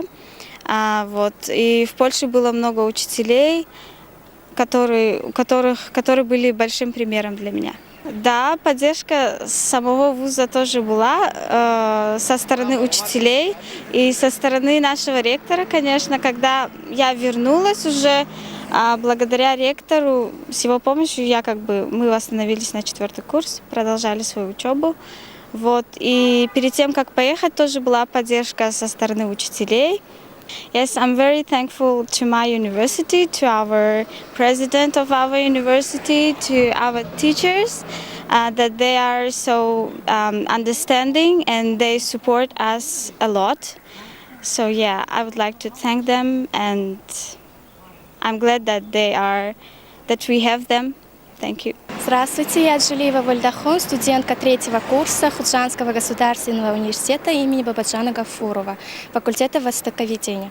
Еще в 2014 году я поехала в Китайскую Народную Республику, где изучала год китайский язык. Мне для этого необходимо было сдавать документы нужные в центр Конфуции города Душанбе и сертификат, который показал, и сертификат, в котором мы сдавали экзамен HSK уровня 2. HSK – это экзамен, который дает нам знать, проверять уровень нашего китайского языка. Я поступила в Синьцзянский педагогический университет, где я училась год. В этом университете учились не только сами местные китайцы, но и приезжие из многих стран. Вот, так как я тут училась 5 месяцев и сдала HSK 2, а вот туда приехала только год училась, и я уже сдала HSK уровня 5. Я думаю, ну, конечно, это не только мой вклад, но и мне помогали преподаватели моего, то есть китайского языка, а также благодаря нашему ректору, хочу его отблагодарить, конечно. Благодаря них у меня появилась возможность поехать в Китай и узнать побольше их традицию. Да, сессия дадя, воды лауши, воды ли лауши, воды вена лауши, сессия нимон. Хуани лай вомен даши. тушбераю қима кабоб аз бибиҷон. аҷаб лаззати хушест.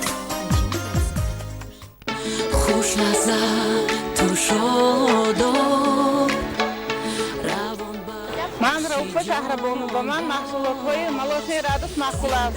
ба фарзандонам ман ҳар рӯз аз онҳо мехарам. ба коркунонашон раҳмат.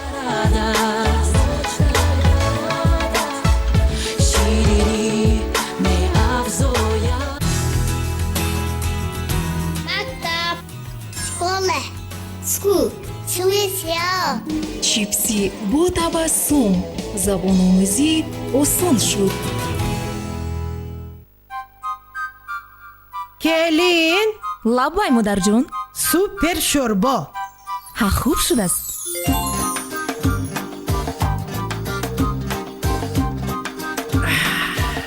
келин лаббай супер манту. келин маҳсулоти ширкати смайл хушҳолии наздикони шумо. офтобпарасти супер, меҳрубонӣ дар ҳар хонадон. ҳангоми интихоби сабзавоту меваҷот, нон, қаннодӣ, маҳсулотҳои ширӣ ва гӯшти мо ба сифати он бисёртар аҳамият медиҳем. дар мағозаҳо ба хизматрасониашон нархи арзон низ аҳамияти калон дорад. мағозаи шоми душанбе барои онҳое ки сифати баланд, нархи арзон ва хизматрасонӣ олиро меҷӯянд. ҳамчунин номгӯи зиёди шириниҳои бо лаззати ширкати лаззати азиз бароятон пешкаш мешаванд. суроға шаҳри хуҷанд, кӯчаи гагарин 5А, мағозаи шоми душанбе.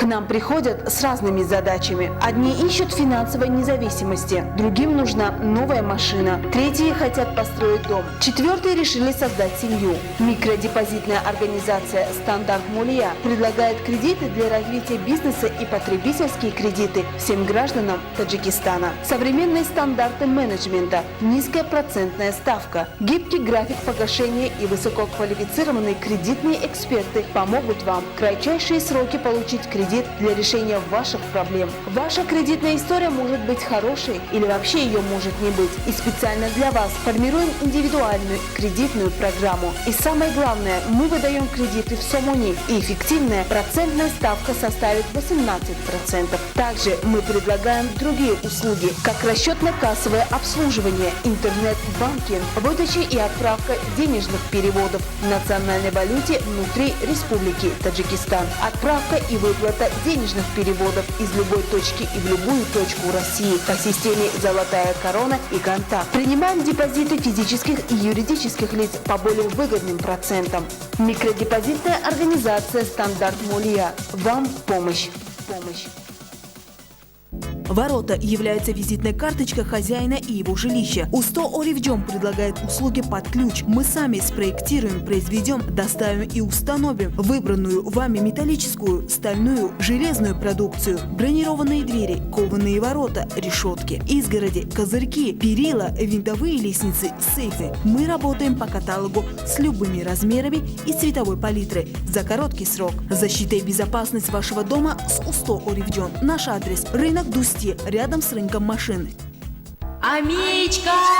Где Амичка? Зачем Амичка? Почему Амичка? А что Амичка? Амичка – это сладкий плавленый сыр. Вкусно! Ням-ням! тушбераю қима кабоб аз бибиҷон. аҷаб лаззати хушест.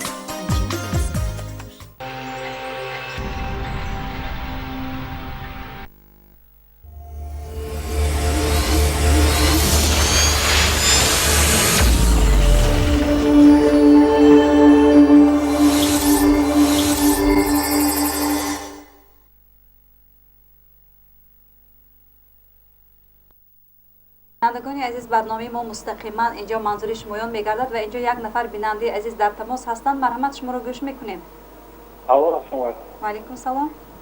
من بپیشنیم 2008 خفتو تمام کردگی میخواستم از نام تمام بپیشنیکانی خفتو بینچنین معلم استاد انور تیمورویچ رو تبریک گویم تا با ایدی بهاری آمده ایستاده تبریک کرده هستم و سوالی من همین بود که آیا فرقیت بین دانشجویان خفتو و خگیو در چی؟ یکم مثلا فرقیت هستی. من مثلا میدونم که وقتی که ما نهایت مثلا سخت دارد. خب انمی سوال را پرسیدنی بودم. خب از نگاه شما همچون مثلا ختم کننده خفتو انا همون وقت راهبر که خود استاد بودن چگونه بودن؟ سختگیر بودن؟ انمی سختگیری برای شما چه خیلی قناعتمند هستی؟ البته چرا راستی گپ این را بگم که من از بسکازی در هیجان هستم. خودی حاضر از شهر دوشنبه برگشتم. من در تشکیلاتی نامدار کار میکنم. نداری خود را محض به خود با آموزگاران خود همچنین انور تیمورویچ، مسعود تیمورویچ، دیگر معلمان آموزگارانی که به ما درس میدادند نهایت سختگیر سخت‌طلب بود که مهنت آنها همین روز به حسابی ما رو آتش را دیده ایستاده ایم. خب تشکر. البته انمی دانش مکمل شما بود که امروز شما به بسیار پیشروی ها نائل گردیدید. خب مرحمت استاد، سوالی که پیشنهاد کردم فرق دانشجویان خفتوت از دانشگاه دولتی خوجند در چیست؟ دانشگاه خفتوت فیلی دانشگاه تکنولوژی اصلا اختصاصی اقتصادی و انجینری یعنی تکنولوژی اطلاعاتی کشاورزی بود. یعنی بسیارتر دانشجویان سوای فنهای دقیق و خواهشمندا بودند و در آن وقت ما داخل می‌شدن اصلا غالبان المپیادهای جمهوری بهترین دانشجویان. مقدار قبول ما کم بود. ما هم اگه 300 نفر قبول می‌کردیم و بهترین از تمام ولایت می‌چیندیم. این امکان شد که خود ختم کننده خفتوت از روی حساب ما 41 نفر آنها پروفسوران دانشگاه‌های اروپا هستند.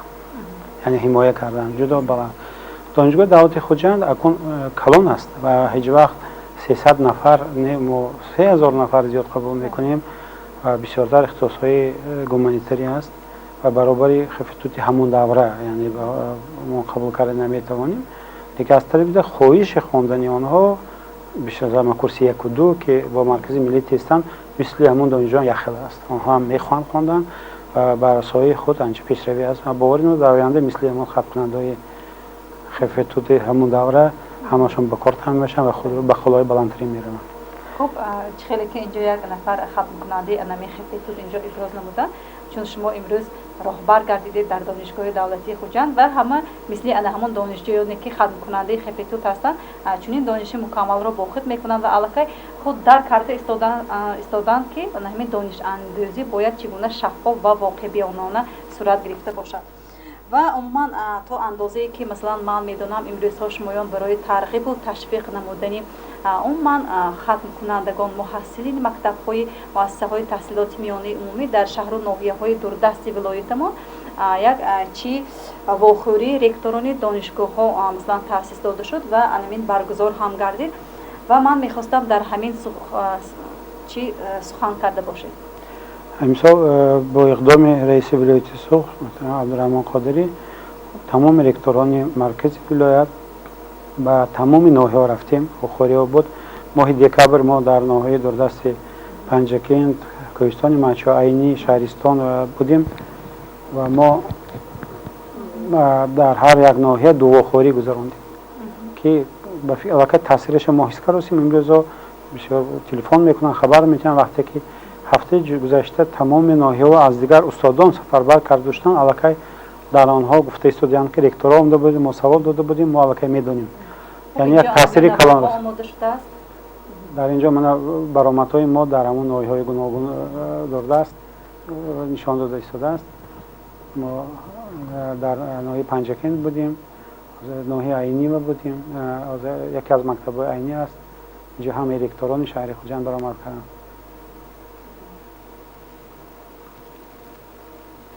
ما این وقتی که از عینی به کوهستان مچا رفتیم یک برف بسیار شد، ماشینا داشتن، ما خیلی یک 2-3 کیلومتر پیاده رفتیم. بعد که ماشینا آمدن و ما از آن طرف گفته بردن. حتی در همین موسم‌های سردی هم نگاه نکرده همین واخوری رو الکی تشکیل نمودید. در کوهستان دوردست کوهستان مچا رفته اشتراک کردیم و برآمد کردیم و بسیار فعال بودند اونجا. داوطلبان سوالای بسیار میدادن و از همه خوب رئیسان ناحیه همه‌شون در مجلس‌ها اشتراک کردن، خودشون فعال بودن و همراه ما اشتراک کردن. بیشتر آنها از چه خصوص سوال میدادن؟ آنها هم از اختصاص‌ها و هم از روی شرایط خواندن و مبلغ هم بسیار سوال میدادن که چه امتیازها برای ناحیه دوردست است. ما خیلی تا قدر امکان میگفتیم که مثلا در کوهستان مچا، عینی، پنجکند اگر شما با دانشگاه دعوتی خوجند برایتان ما البته با خوب و سطح نوبتی اول شما را تامین میکنیم. خوب در حال حاضر مثلا با تحصیل فراگیری دخترانی که از ناحیه‌های دوردست هستند چگونه مثلا به راه مانده شده است؟ اکن اسپسیفیک دانشگاه دعوتی خوجند همیشه که 80% دانشجویان ما دخترها تشکیل میکنند. از اختصاص‌های آموزگاری تا 90% هم گفتم ممکن است. و همون از همه ناحیه‌های دوردست از کوهستان مچا هم از پنجکند هم عینی هم از همش دخترها بسیارند و همه سال گذشته 245 نفر کوتا پرزیدنت داشتن. کسی دخترها هم بودن در اونجا. و این سال ما باریدم که دخترها بسیار میآیند، همین 80% قبول. یعنی آنهایی که با کوتا پرزیدنتی مثلا امروز تحصیل را ادامه میکنن از کدام منطقه تاجیکستان هستند؟ اصلا ولایت سوخت. اصلا ولایت سوخت از تمام ولایت، البته شهر خوجند نیست و بعضی قسمان از جنوب هم است و از دیگر جمهوری همسایه تاجیک زبانانی ریسپوبلیکا همسایه هم میگن. تشکر. و بیایید با سوال‌هایی که بینندگان اینجا پیشنهاد کردن پاسخ گفته باشیم. و اینجا یک نفر سوال پیشنهاد کردند که خب اینجا میبینیم کارگردانی افیر چی اشاره میکنن که یک نفری که مثلا از خاولینگ هستن، یعنی پدری صادیروف مهرالله که خود همین از ناحیه دوردست هستند و اینجا زنگ میزنن. شیرالی صادیروف، مرحمت شما رو گوش میکنیم بیننده عزیز. سلام علیکم. تشکر. چی گفتنی هستید؟ ما پدر همون صادیروف مهرالله دانشگاه همون ملی در میخونم توی فاکولته پسیکولوژی. خیلی رفتیم دیدیم که خوندن درسخوانی و همه معلمات نباشد. ما همچون پدر همون معلمات و همه ریتوری دانشگاه شما نداریم. یعنی که شما قناعتمند هستید همچون پدر همچون والدین؟ بارکالله ما قناعت بخشیم. خب امروز به برنامه ما از کجا، از کدام منطقه ولایت سوخت زنگ میزنید؟ ما حاضر اولیا که خبلا بودن رویشم همچنان تماشا کیم رفتیم. خب تشکر. باز چی گفتنی هستید؟ مرحمت برایتان امکانیت هست در این لحظه ها که مستقیما برنامه ما جریان دارد اینجا سخنان خود را ابراز نمایید. مرحمت.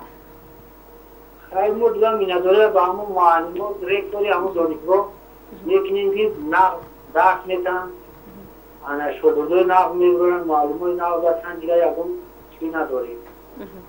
خوب تشکر برای زنگتان. و اینجا خیلی که گفتیم قبلا برای ما سوال ها پیشنهاد میگردند و علاقه میبینیم که من میناداری های خود علاقه آن دانشجویانی که پدر و مادر آنها قناعتمند هستند از امروزه سطح دانش اندوزی مثلا فرزندانشان که زنگ میزنند و میناداری خیش رو بیان میکنند و اینجا یک نفر سوال معمای خیش رو پیشنهاد کردن استاد که میگویند خوب در مکتب امروز فعالیت آموزگاری میبرند و میخوانند و همزمان نیم یتیم هستند. آیا می توانند که با 50% مثلا خوانشی خود رو تحصیل خود رو ادامه داده باشند؟ یعنی امتیاز هست برای این گونه نفرانی که هم میخوانند هم کار میکنند و هم نیم یتیم هستند. من وابسته در شعبه قانون عادتا رایگان نیست، لیکن اگر وقتی که کار میاد 35 برانده سواکه ما این استاتوس نیم یتیم به نظر نمیاد که خود کار میکنه و خودش مبلغش رو داده میتواند. دیگه وابسته به شرایطش مراجعت میکنه در کمیسی مخصوصی شورای عالمان این رو دیده میراد و بعد شورای عالمان تصدیق کردن با وزارت معارف پیشنهاد میکنیم و وزارت معارف اگر راضی کرد ما البته آن منفعت آن چیز کمتر ارزان میکنیم. خب استاد اینجا باز یک زنگ تلفنی داریم که از ناحیه اشت است و امروز هم میبینیم که از ناحیه‌های دوردست ولایت سوق در دانشگاه دولتی خوجند تحصیل خود را ادامه داده ایستادند و یک نفر بیننده عزیز ما که مادر اعظم و صوفیه هستند. مغفرت اعظم و شما را گوش میکنیم مادر عزیز. السلام علیکم. و علیکم سلام. برای همه شما خانوادگی من استراحت دیگر و آسمانی صبح آرزومندم. من مادر اعظم فکریه دانشجوی این بخشی پداگوژیک چهارم میباشم. دخترم من دوام 4 رسیم در همین دانشگاه تحصیل میکند و باباهای خوب و اعلا میخواند و از همین نوآوری هایی که رکتوری محترم نامزدی علمی متماتیک و فیزیک انوار مقصود من خیلی باخبر هستم، پرسیده میستم از همین دوام تحصیلات دخترانم 2 نفر دخترانم میخونم و از همین نوآوری ها و بسیاری تحصیلات همین دانش اینها اعتباری مخصوص میدن و نوآوری هایی که امتحانات را از طرفی و تکنیکی اطلاعاتی میسپرم من خیلی خوشم. خب مادر عزیز برای تیار کردن متخصصان صاحب تجربه مهنت خود را خیلی ثمرناک استفاده بود ایستادم و از نام والدان همین دانشجویان من و مخصوصا به رکتور همین دانشگاه مینتداری خود را بیان میکنم. خب مادر عزیز قبول مینتداری های شما و شما از زمره آن مادرانی هستید که امروز جرأت کرده فرزند خود را دختر خود را برای تحصیل در شهر خوجند مثلا شرایط پیدا نمودید و آیا از همین به تحصیل فرا گرفتن دختر خود پشیمان نیستید؟ نه البته من خیلی خوشحال هستم که باید در آینده یک آموزگاری تجربه شده در زیر همین دست همین خیلی آموزگارانی تجربه همچون متخصصی تجربه آمده آینده فرزندان یعنی تاجیکستان تعلیم و تدبیر میده. خب من میخواستم نامی همون آموزگارانی که امروز در دانشگاه دولتی خوجند فعالیت میبرند آنهایی که مثلا در حقیقت استادان اصیل هستند گفته میتوانید؟ نام و نسب آن آموزگارانی که امروز با دختر شما سبق میدهند تعلیم میدهند و میتوانید مینتداری خود رو. یکی از آنها صبورف میباشند من نامی پرآشان نمیدانم. بله یعنی صبورف هستند و مینتداری خود رو بیان کردنی هستید؟ البته مینتداری خود رو در سیمای همین آموزگاران به همه آن آموزگاران که من شخصا شناس نیستم و نامشان رو نمیدانم همچون آموزگار که سبکی پر افتخار است و خیلی وزنین است مینتداری به پایان خود را بیان نموده برای آنها در آینده در مهنت همین خودطاقتاشان موفقیت های بی‌نظیر را آرزو می‌نمایند. خب مادری عزیز برای آنهایی که مثلا برای تحصیل کردن در دانشگاه ها برای فرزندانشان ضدیت پیش می آورند چه گفتنی هستید؟ البته آنها ضدیت نکنند، بذارن که فرزندانشان صاحب دانش شوند، چون که حتی از طرف من محمد صلی الله علیه و سلم گفتن رهبر تا بازار علم آموز. در راه آموزش علم هیچ بار ضدیت نشان دادن لازم نیست. خب مادری عزیز حالا دستگیری کردنشان در کار است علم آموزند و با خلق و وطن خود خدمت شایان خود را کنند. خب مادری عزیز شما نیست یگان معلومات عالی دارید؟ البته من خودم هم همین 5 سال در دانشگاه همین دولتی خودجهتی در گذشته دانشگاه پداگوژی به نام کیرف بود باید کردیم تحصیل کردیم در بخش فیلولوژی حالا آموزگار زبان و ادبیات فارسی در مکتب رقمی 7 شهرک عبدالرحمن کار میکنم. خب تشکر به انتها میگویم برای شما مادری عزیز که با ما پیوست شدید و برای فرزندان شما در راه دانش اندوزی موفقیت های بهترین را تمنا میکنیم و خب استاد اینجا علاقه میبینیم که منتداری بیان میکنند و علاقه ما شاهدی آن گردیدیم که امروز ها هستند نفرانی که از ناحیه های دوردست ولایت آمده تحصیل خود را هرچند مثلا مشکلات پیش می آورد آنها امروز عزم دارند علاقه که آمده همین دانش را انداخته باشند. خب فکر شخصی شما در بابت همین نفران چگونه است؟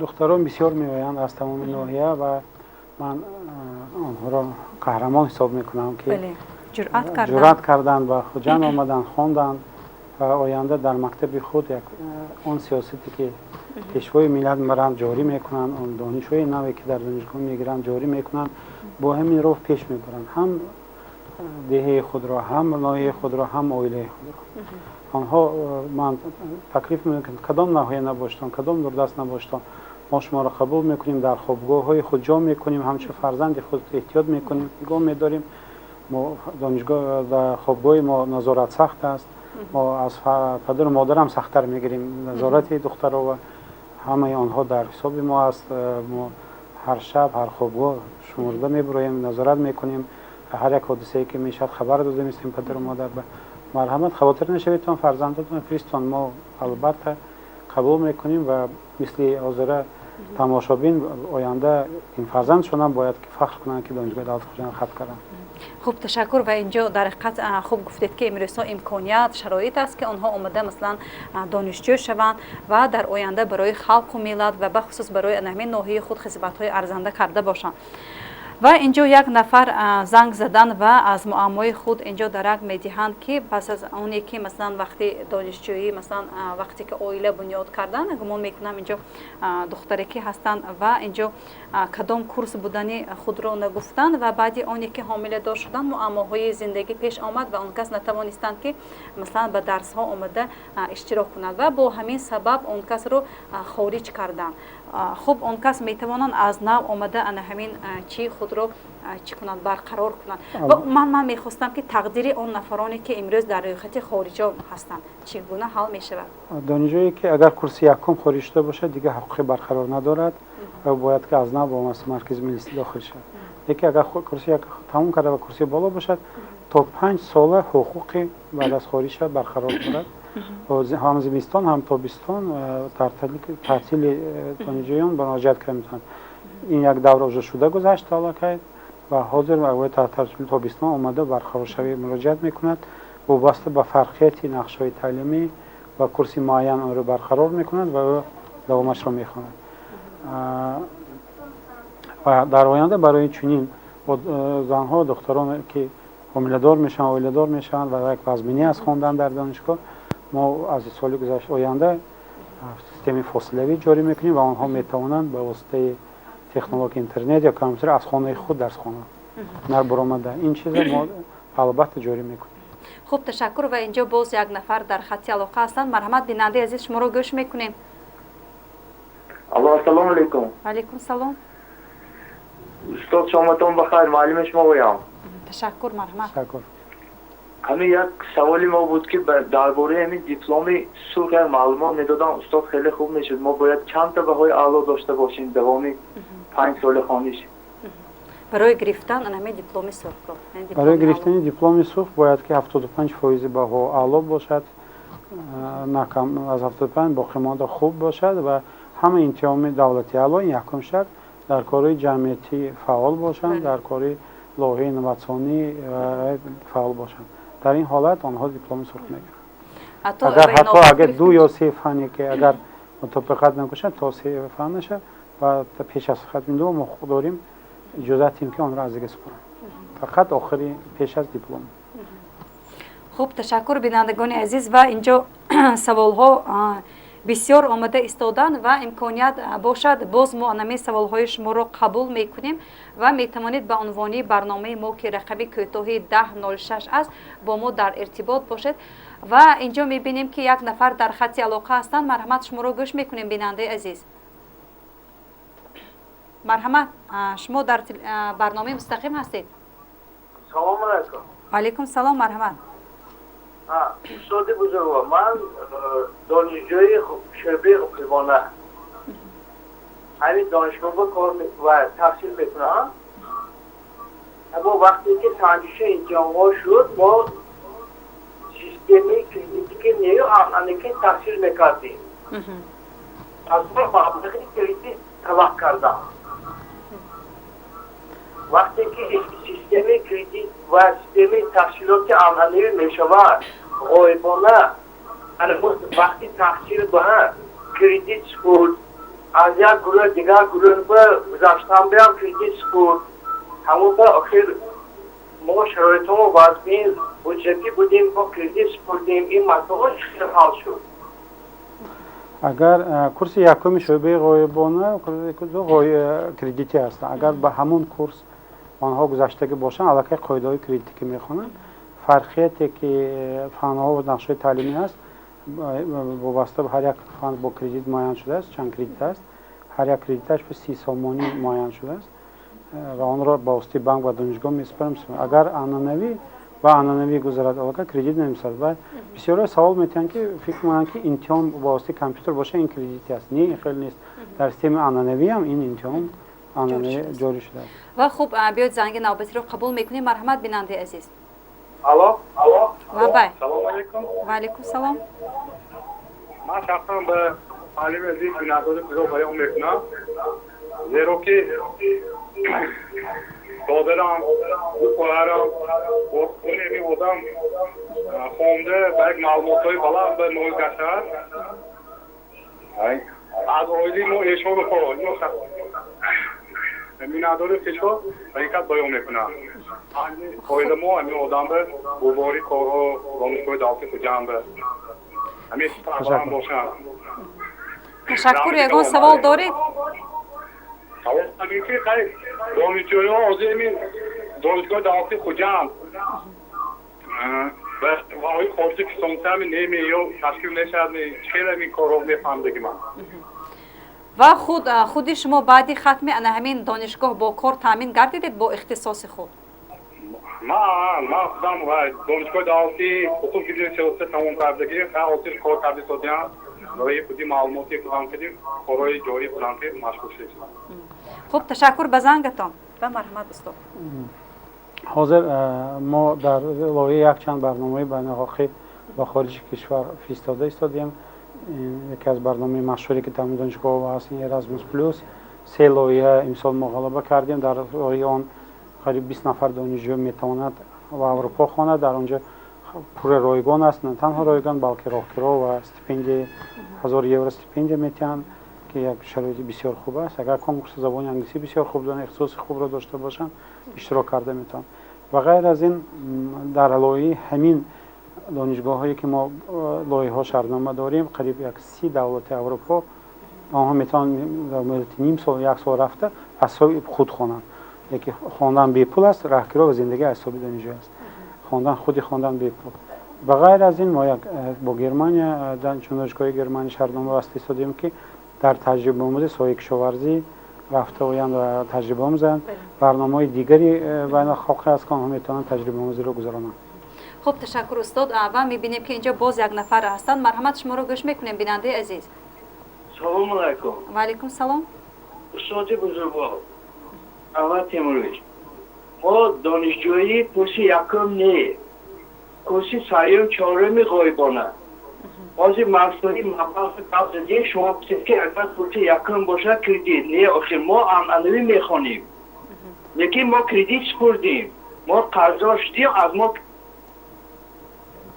خب اینجا خط علاقه قطع گردید و اگر توانم بیاید در چه کورس باشد ما کردیت نمیگیریم. اگر یگان خودشان مراجعت کرده باشه مبلغشان البته برگردانده میشد و آن را برای خواندن میگذارن. سوم کورس ما کردیت یگان ما نگرفتیم، یگان بار حادثه نشده است. خب بیننده عزیز، باری دیگر من تکرار کردنی هستم که مثلا یگان معما یگان مشکلات در رفت تحصیل شما در دانشگاه آمده باشد، شخصا میتوانید بر اتاق کاری خوب استاد آمده همین عرض شکایت خود را بیان کنید که به این امکانیت به نهایت فراهم است. و من میخواستم باری دیگر انمو روزی قبولی خود را و با کدام طریق میتوانند با شما روز شنبه، هر هفته روز شنبه از ساعت 9 تا نصف روزی و اگر کانده نشد تا بیگاهی هم ما قبول میکنیم و با واسطه سایت دانشگاه خیگو رکتر خیگو تجی آدرس من الکترونی من است، بیمالال مراجعت کنید.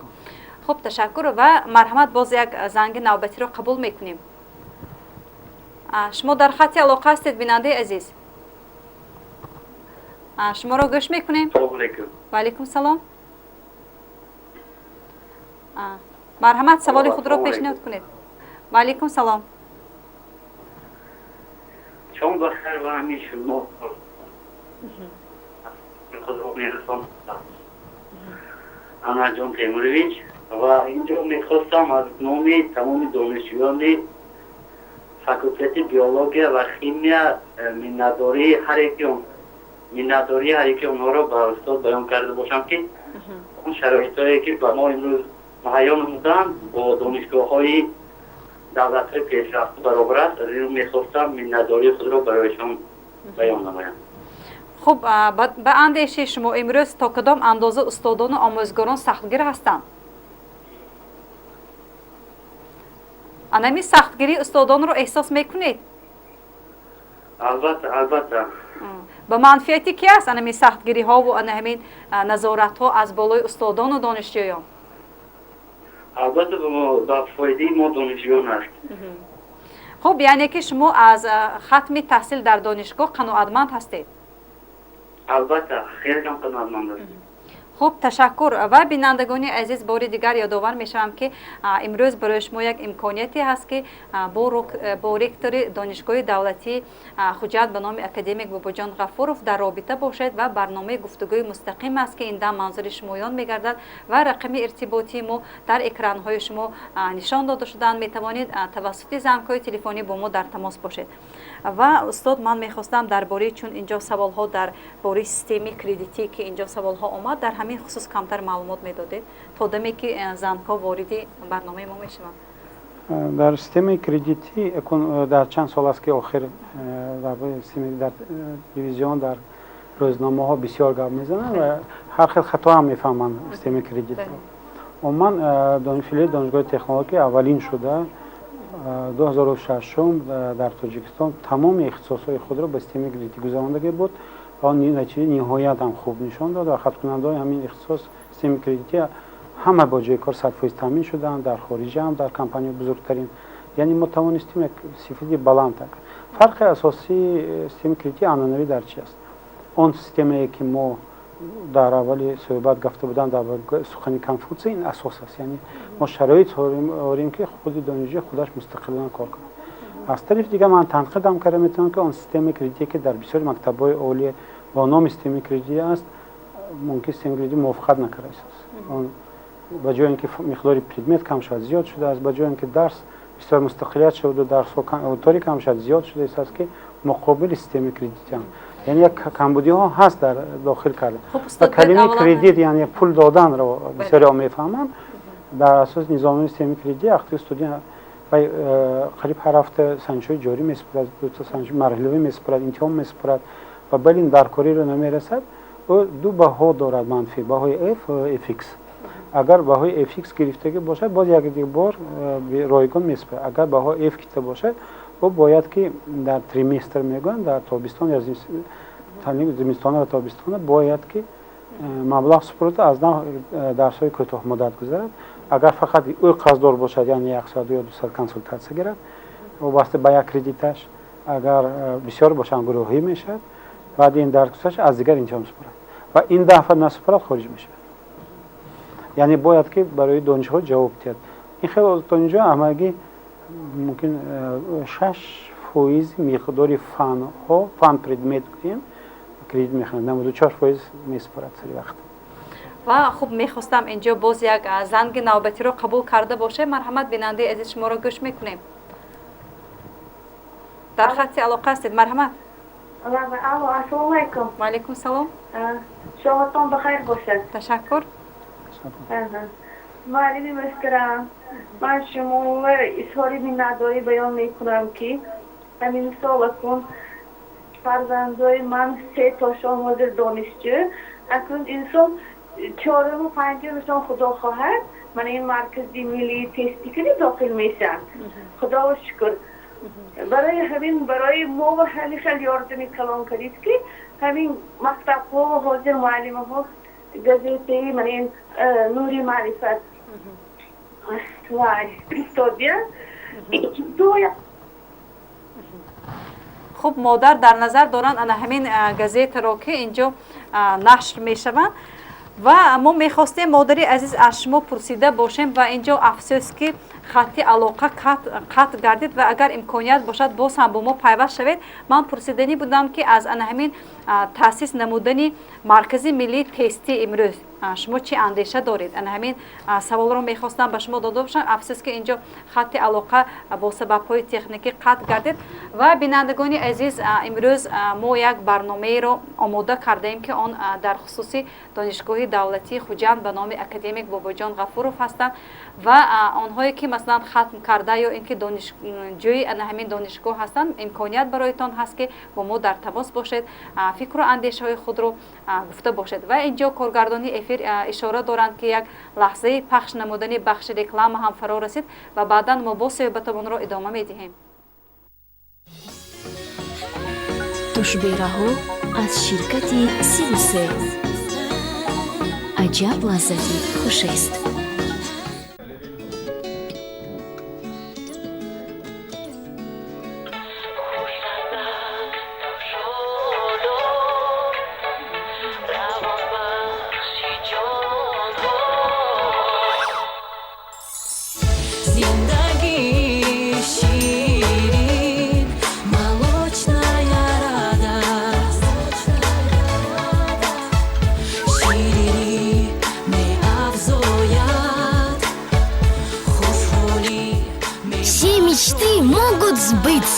Главное – поверить в них.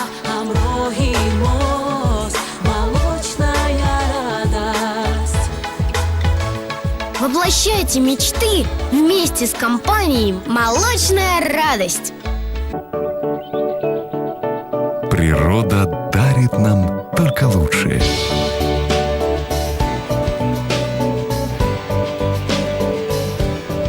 А мы дарим это нашим любимым.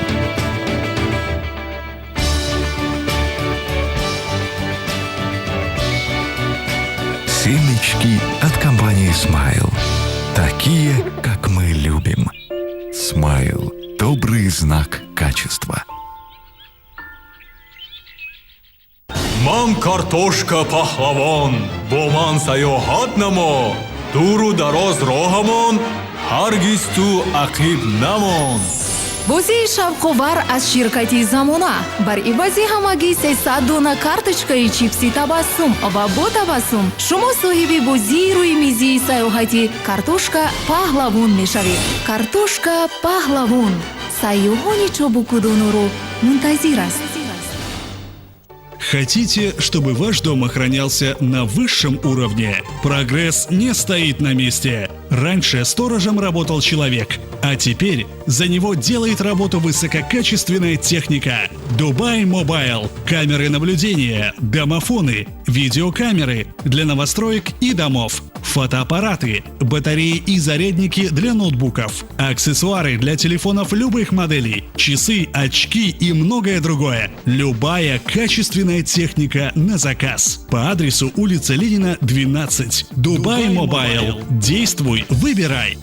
Ворота являются визитной карточкой хозяина и его жилища. УСТО Оривджон предлагает услуги под ключ. Мы сами спроектируем, произведем, доставим и установим выбранную вами металлическую, стальную, железную продукцию. Бронированные двери, кованые ворота, решетки, изгороди, козырьки, перила, винтовые лестницы, сейфы. Мы работаем по каталогу с любыми размерами и цветовой палитрой за короткий срок. Защита и безопасность вашего дома с УСТО Оривджон. Наш адрес – рынок Дусти, рядом с рынком машин.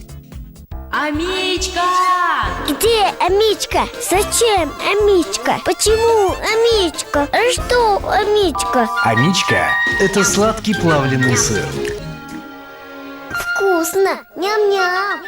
افتادپرستی سوپر مهربانی در هر خاندان.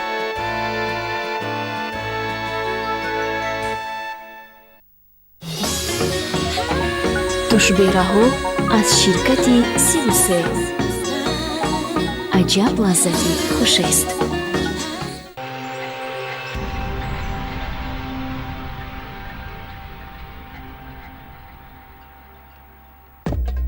Студия текстильного дизайна «Хиджрат». Мы превращаем обыденность в изысканность. Вдохните жизнь в свой интерьер. Добавьте красок и стиля. В студии собраны роскошные коллекции из Европы и Азии. Декоративные ткани, шторы, тюль, портьеры, жалюзи и аксессуары. Приходите в студию текстильного дизайна «Хиджрат» и воплощайте самые смелые фантазии в реальность. Студия текстильного дизайна «Хиджрат». Яркие идеи для вашего дома. Наш адрес: улица Ленина, 5, дробь 2, здание Дома быта «Навруз».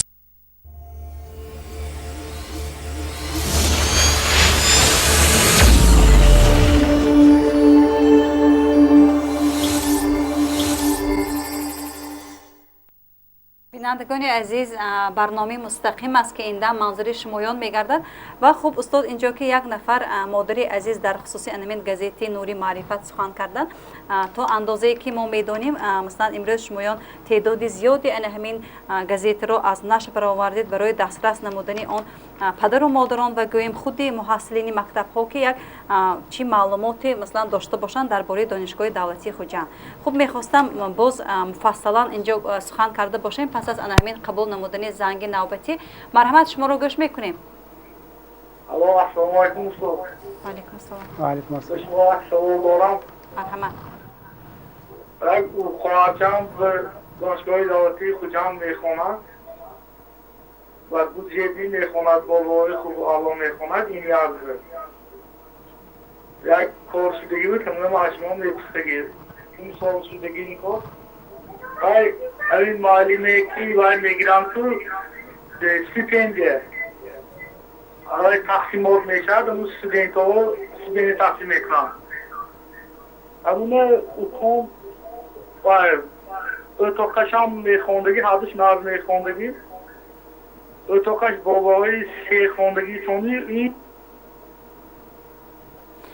خوب بیننده عزیز، افسوس که ما تا آخر این معمای شما رو فهمیده نتوانستیم. شما میتوانید روز قبولی همین رکتور در اتاق کاری همین مسئله رو یک جای حل و فصل نموده باشید. سوالی که بود یک خطاگی شده که باشد ما مراجعت کنیم، این یک روز اصلاح میکنیم و ما این نزدیک استیپندیش رو درست میکنیم و معمای دیگر آن خطاگی به دیگر شهرنامه به مبلغی رفته باشه ما از وی داشته نشه. این برای ما وزن‌تر نیست که ما حل میکنیم.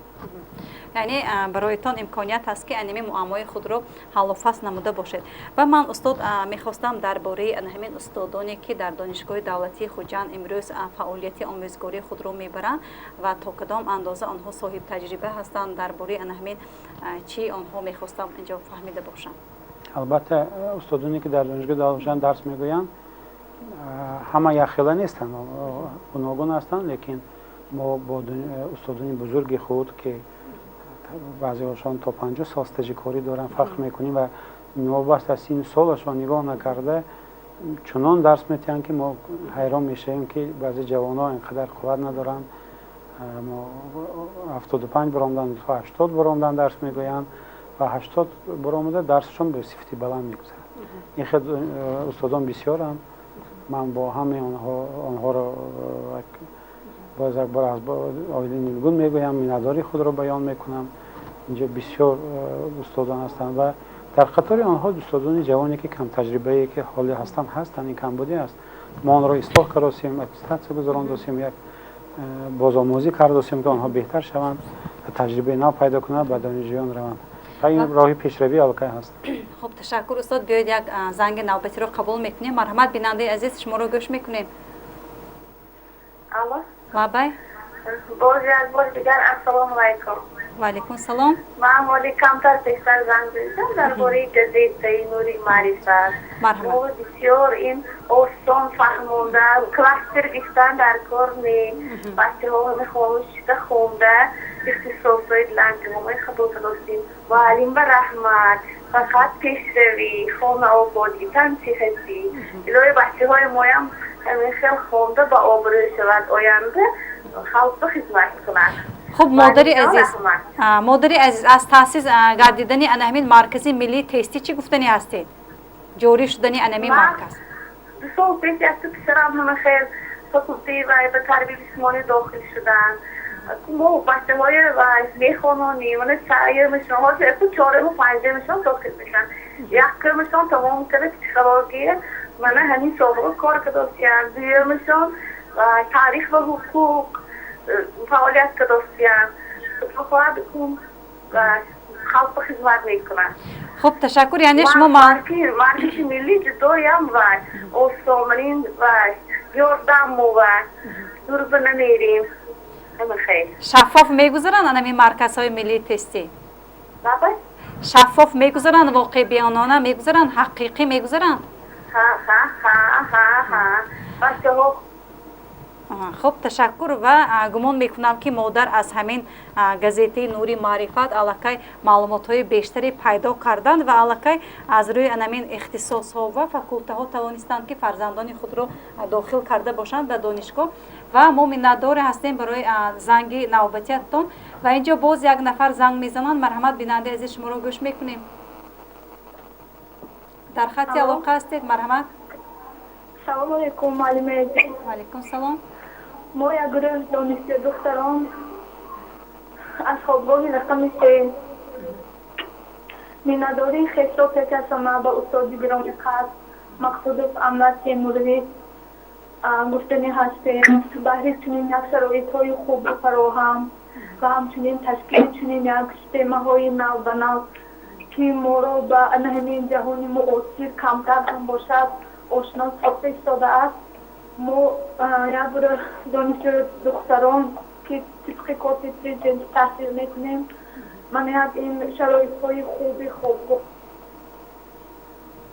و افسوس که متاسفانه اینجا باز هم با سبب‌های تکنیکی خط علاقه قطع گردید و اینجا چون درباره کوتی پرزیدنتی سخن کردم من میخواستم از خود شما امروز پرسیده باشم که عموما از کدام ناحیه‌های دوردست ولایتمون امروز برای دختران امکانیت هست که توسط انمی کوتی پرزیدنتی امروز تحصیل خود را ادامه داده باشند؟ هر سال 95% کوتی پرزیدنتی که در ولایت میشه این دانشگاه دولتی خوجند است. و آن از تمام ولایت سوخت و قسمت از جنوب هم هست. اونجا هم دخترها هم پسرها. نه فقط دخترها هستند. آنها داخل میشن در همه ناحیه‌ها وابسته از هر یک ناحیه از 25 تا 40 نفری بعضی ناحیه 15 نفری کوتا میخوان. همه دانشجویانی کوتا در دانشگاه داخل میشوند ما بیرون از مرکز ملی تستی قبول میکنیم. آن را کمیسیون جمهوری است با اشتراک هم نماینده وزارت معارف علم، اشتراک حکومت محلی و به اشتراک ما دانشگاه دولتی خوجند این صحبت ها میشد و قبول میکنیم. آنها هم از تدریس در خوابگاه تامین کرده میشوند و ما دوام سال یک چند بار از حساب صرفه فوند استیپندیل با آنها یاردم پولی هم میدیم. تشکر و مرحمت. زنگ نوبتی قبول میکنیم. خب اینجا متاسفانه باز هم خط علاقه قطع کردید و من میخواستم در خصوص همین آیا آنهایی که مثلا با کوتی پرزیدنتی امروز تحصیل خود را ادامه میدن در حقیقت هم سزاوار هستند؟ در آینده مثلا در رفتی مثلا تحصیل کردن نشان میدهند که آنها در حقیقت هم مثلا دانش اندوز هستند، دانشجو هستند؟ اساسا ها بله. اکثریت هستند که نسبتا وضع سست هم میبرایند و آنها خواندن دشواری میکشند، لیکن اساسا خانه کننده و نسبت به سالهای پیشتر این حلالتر و تازه تر شده ایستاده است. و در نسبت مرکز ملی تستی یک چیز گفتیم که آن دانشجویانی که با واسطه مرکز ملی تستی داخل شدن ما همه اختصاص بدید داشتیم که دانشجویی که بودجه خوانده است یعنی بلی زیاد گرفتگی است همه وقت زورتر است از دانشجویی که شرطنامه میخواند. این نشانی شفاف و درست بودن سیستم مرکز ملی تستی است. خب برایشان امروز مثلا استیپندی ها جاری کرده شده است. وقتی که مثلا خوب میخوانند تحصیل خود را وقتی که خوب علم هست استیپندی پرزیدنتی است، استیپندی رئیس ولایت است، استیپندی شورای علمای دانشگاه است و برای استودیانتان یتیم معیوبان یتیمان و کوتا پرزیدنت سیستم‌های اجتماعی دانشگاه است. بیرون از استیپندی اساسی خود با استیپندی اجتماعی میگیرند. خب تشکر. بیایید باز یک زنگ نوبتی رو قبول میکنیم. مرحمت بیننده عزیز. شما رو گوش میکنیم. و علیکم سلام. ما همین معلم به سوال میدادی بودم که همین کرسی تیاری که حاضر تیاری مرکزی ملی تیاری مرکزی ها که حاضر پیشنهاد کرده که همین تیار میکنن بچه‌های. خب سوال شما. ها سوال من همین که فرزندی من هم همونجور رفته آموزش کرده میتواند نه دیخواه آدم داخل ما وقتی که مرکز کرسی تیاری قبول مونیم نگاه نمیکنیم که کی است فرزندی کی است. البته قبول شرطنامه‌ای است، مبلغ است و میتواند پور کورس رو مبلغ سپرد، یعنی از روی همه فن‌های کلاستری داخل و میتواند یا فقط قسمت برای فن‌های علایده کرسی تیاری بیاد، یعنی آن فنی که باوری ندارد. همه شرایط ساخته شده. مرحمت مراجعت کنید. ما هر ماه گروه نو تصمیم گروه نو خو از دکبر سرشته باشه خواهانه یا خو حاضر همون مقدار ساعتی معین را یک خلال تمام میکنه. خب تشکر استاد. و اینجا زنگ‌های تلفنی با سوال‌های مثلا امتیاز دار بودن یا نبودن برای کمبزاعت‌ها اینجا سوال شد و من می‌خواستم که و هم می‌دونم که شمایان در انمی دانشگاه علاقه جاری کرده اید برای دستگیری و کمکی یتیمان نیم یتیمان کمبزاعتان و اینجا یک نواری داریم که از همین گونه چاره‌بینی‌هایی که شما خود تشکیل و برگزار نمودید آماده شده است و مرحمت منظوری بینندگان می‌گردد آماده پخش است. مرحمت.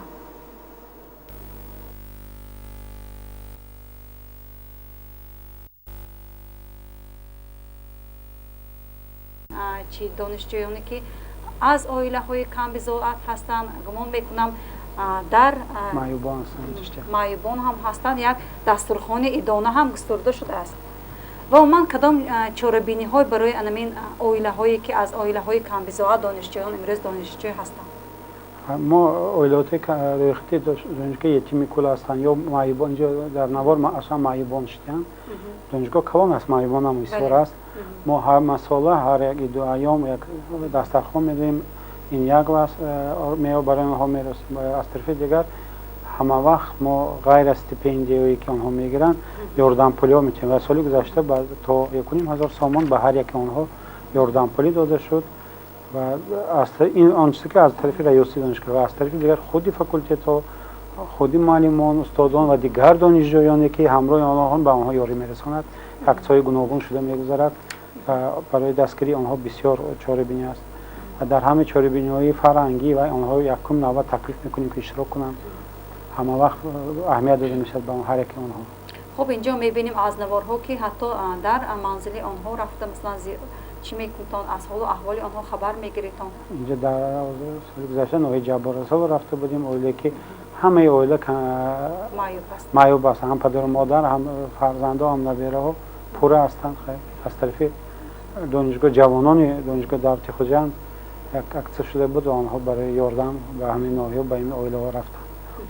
خب برای انمی فرزندانی که کلان معیوب هستند پدر و مادرشان امتیازها پیش بینی شده از اول؟ کلان یکم این که آنها پوره رایگان میخوانند. این درست است. خوابگاه تامین میشن خوابگاه رایگان است برای آنها و البته ما استیپندی نوبسته از خواندن آنها حتمی است. داده می شود و اضافه ما به حساب میانه اگر همه یاردم پولی و استیپندش رو به نظر گیریم تا 250-300 سوم هر ماه آنها یاردم و از طرف همکورسان خود استادان خود آنها البته اهمیت دیگر داده برای آنها بسیار اهمیت داده می شود. خب اینجا میبینیم که موادهای عضوقواری برای آنها مثلا دسترس کرده می شوند از کدام حساب؟ این اکته که شدگی بود این حساب هم ریاست دانشگاه هم این بیواسطه دستگیری دانشجویان هم بود که خودشان اینسیاتیو کردن، خودشان مبلغ جمع کردن، خودشان چیز خریدن برده از اون ریاستشان برده خانواده تقسیم کردن. یعنی هم سبقان آنها دیگه که به این مسئله یک طرفه نیستن فکر میکنن. این هم یک تربیه است.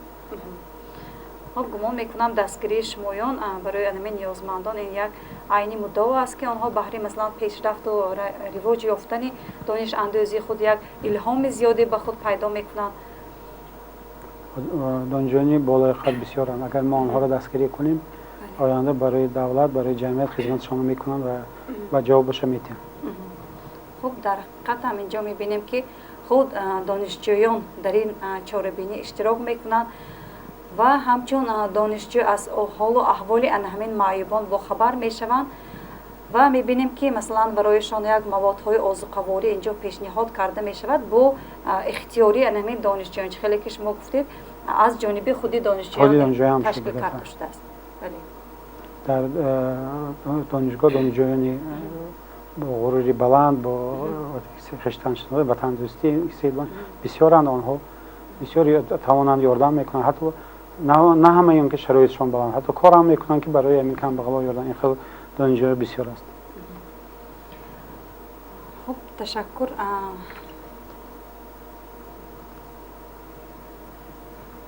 باز چی علاوه کردنی هستی در همین خصوص در موردی مثلا دستگیری معیوبان؟ خوب به واسطه خودی معیوبان چون دانشجو هستند و معیوبی خود نگاه نکرده میخواهند که دانش آموخته باشند. دانشجویان ما از یک معمای بود در کارپوس‌های کلانی ما لیفتاش تعمیر کردیم که معیوبان به ملال در آشیانه‌های بلند روند. بسیاری درس‌هایی که در گروه‌هایی که معیوب دارند ما در آشیانه یکم میمانیم که آنها دشواری نشود. دیگر با فکرم یگان معیوبی که در دانشگاه دولت خود میخواند از طریق نه از استادان نه از ریاست و نه از پیش‌ازم دانشجویان به اهمیت نمی‌دهند. آنها البته دستگیری میکنند. یعنی همیشه در مد نظر هستند آنهایی که معیوب هستند و از عائله‌های کم‌بضاعت هستند. و اینجا یک نفر مشتری محترم تحت رقم 9099 زنگ زدن و در خصوصی ماجستراتور میخواهند پرسیده باشند. خب در این بابت چه گفتنی هستی؟ ما قریب که از روی همه اختصاص ماجستراتور داریم، لیکن یک معما است که در روی نظامنامه‌های موجوده دانشگاه تاجیکستان با ماجستراتور نکم از یک گروه باید قبول کرده شود. در همه اختصاص‌ها حالی ختم بکالوریات با این مقدار نیست، لیکن در اختصاص‌های اساسی کلانترین ماجستراتور رو قبول میشن. بخصوص در نقشه تعلیم نقشه قبولی که وزارت رشد اقتصاد و مدارس معارف ولی ما پیشنهاد قبول می‌کنیم، در اونجا قسم‌های رایگان هست و قسم‌های شرطنامه وابسته به همین و دانش آنها امتحان میشود و قبول می‌کنیم به دانشگاه. البته اگر لایقتی بلند باشد و پیش از همه وقتی که بکالوریات را تمام میکنند آنها راحت گرفتنشان در کار، یعنی دوام 4 سال خوب خواندنشان. خوب تشکر. و اینجا باز یک نفر زنگ میزنن، مرحمت شما رو گوش میکنیم. سلام به کارمندانی تلویزیون و رادیو زیاد. سلام. اولین بار می‌نداری دانشگاه دولتی اکادمی باباجان افورا من تیمورویز میرسانم. غنی و زیونات دانشگاه فاکولته پداگوژی هستم. من برای می‌نداری خود را بیان می‌کنم که این روزها تمام دانشگاه با دستگیری مناسب استفاده که برای ما دانشجویان جهانی مناسب یادن تشکیل مرکزی که برای شفاف دستن برای ما دانشجویان کمک می‌رساند. خوب تشکر. شما از کجا هستید زنگ میزنید؟ رحمت. خب تشکر. اینجا خط علاقه قطع گردید. خب استاد ما اندیشه شخصی من چنین است که حتی از آنی که مثلا توسط زن با ما پیوست میشوند و سوالهای خود را که ابراز میدارند از انمی سوالدهی آنها الکی معلوم هست که آنها سوالناک هم هستند. امروز چنین با ادبانه سخن میکنند، ادبی لهجه شیوگی رو استفاده نمیبرند. خود از این درک میدهد که آنها در حقیقت هم دانشجوی اصیل هستند. البته و در اینجا یک زمره بسیار دانشجویان دکتران هم بیش از همه استعدادی بلند دارن، دانش بلند دارن هستن. ما فاکولته فیلولوژی تاجیک داریم که به فکرم فاکولته بهترینی از تاجیکستان درس‌های خود میباشد و آنجا استادان بزرگ درس میتن. استادانی که استاد زاهد هستند، عبدالقادر هستند، دیگر استادانی که اونجا درس میتن، استاد حسن فرزانجو هستند که از بهترین استادان تاجیکستان هستند و ممکن فاکولته بهتر ممکن یعنی فاکولته بهترین سوی فیلولوژی تاجیک در تاجیکستان میباشد. و عموما و دختره که گفت وارجت ما در سایه من تکنولوژی اطلاعاتی گفت و تمام 75% اوتوری بود پروژه را تامین کردیم. وقتی که 2 سال پیش همگی 4 پروژه رو بجای 304 پروژه است. تختای الکترونیک قریب 180 تا برخت رسید و این سیاست رفته است دست ما باید که به تکنولوژی نوترین خوانیم. برای چی بانک پیش از همه غیر آنکه این دانش دادن آسان‌تر شود، از طرف دیگر ما آموزگار تیار میکنیم و او در مکتب وقتی که میرود باید این تکنولوژی و شناس باشد که بعد استفاده برد. یعنی اگر دانشگاه نبینه چه خبر معلم مکتب در مکتب این رو جاری میکنه. این پیشروی است. من به فکرم چون دانشجویانی که هوس خواندن دارن سال سال زیاد شده.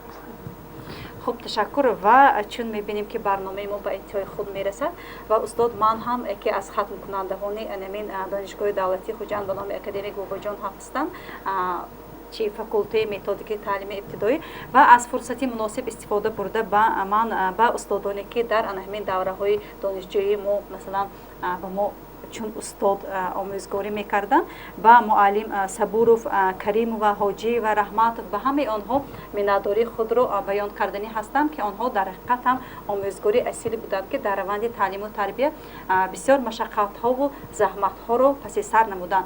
و اینجا فرصت است برایتان در انتهای برنامه چی گفتنی هستید، باز چی اضافه قید کردنی هستید؟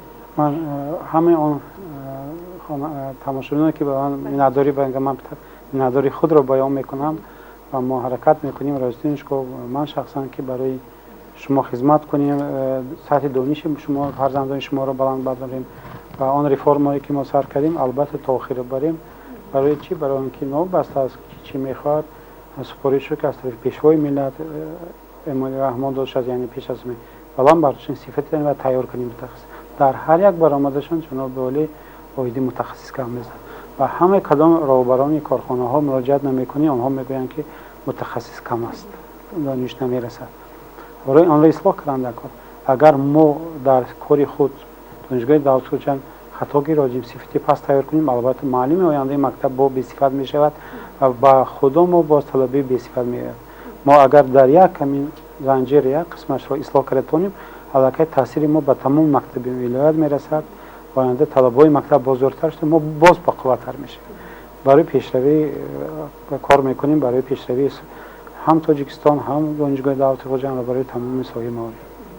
خب تشکر استاد برای تشریفتان در امروز برنامه. عرض منتداری خوش و عموما تهیه‌گران برنامه رو رسانیدنی هستم و در روند تعلیم و تربیت برای به سطح بلند رسیدن صفت و تعلیم و تربیت برایتان بهبودی‌های زیاد رو تمنا میکنم و بینندگان عزیز ناگفته نمانیم که در برنامه‌های آینده ما باز تصمیم گرفتیم که یک برنامه رو اویدی مرکز ملی تستی اینجا برایتان تهیه کرده باشم و سوال‌های قبلی خود رو میتوانید و عنوانی برنامه ارسال داشته باشد و عموما باز در کدام خصوص میخواهید که ما برنامه آماده کرده باشیم و ما زنگ زنید، فکر و درخواست خود را پیشنهاد کنید. و امروز در مهمانی ما بودن در برنامه گفتگوی مستقیم تشریف آوردن رکتور دانشگاه دولتی خوجند به نام اکادمیک باباجان غفورов مقصودов انور تیمورویچ.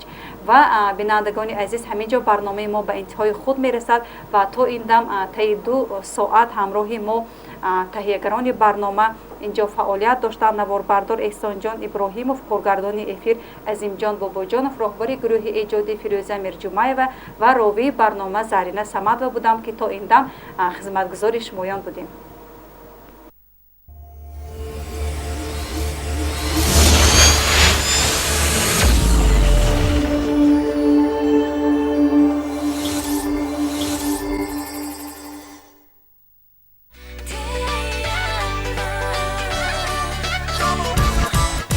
классики ҳамон лаззати нотакрор.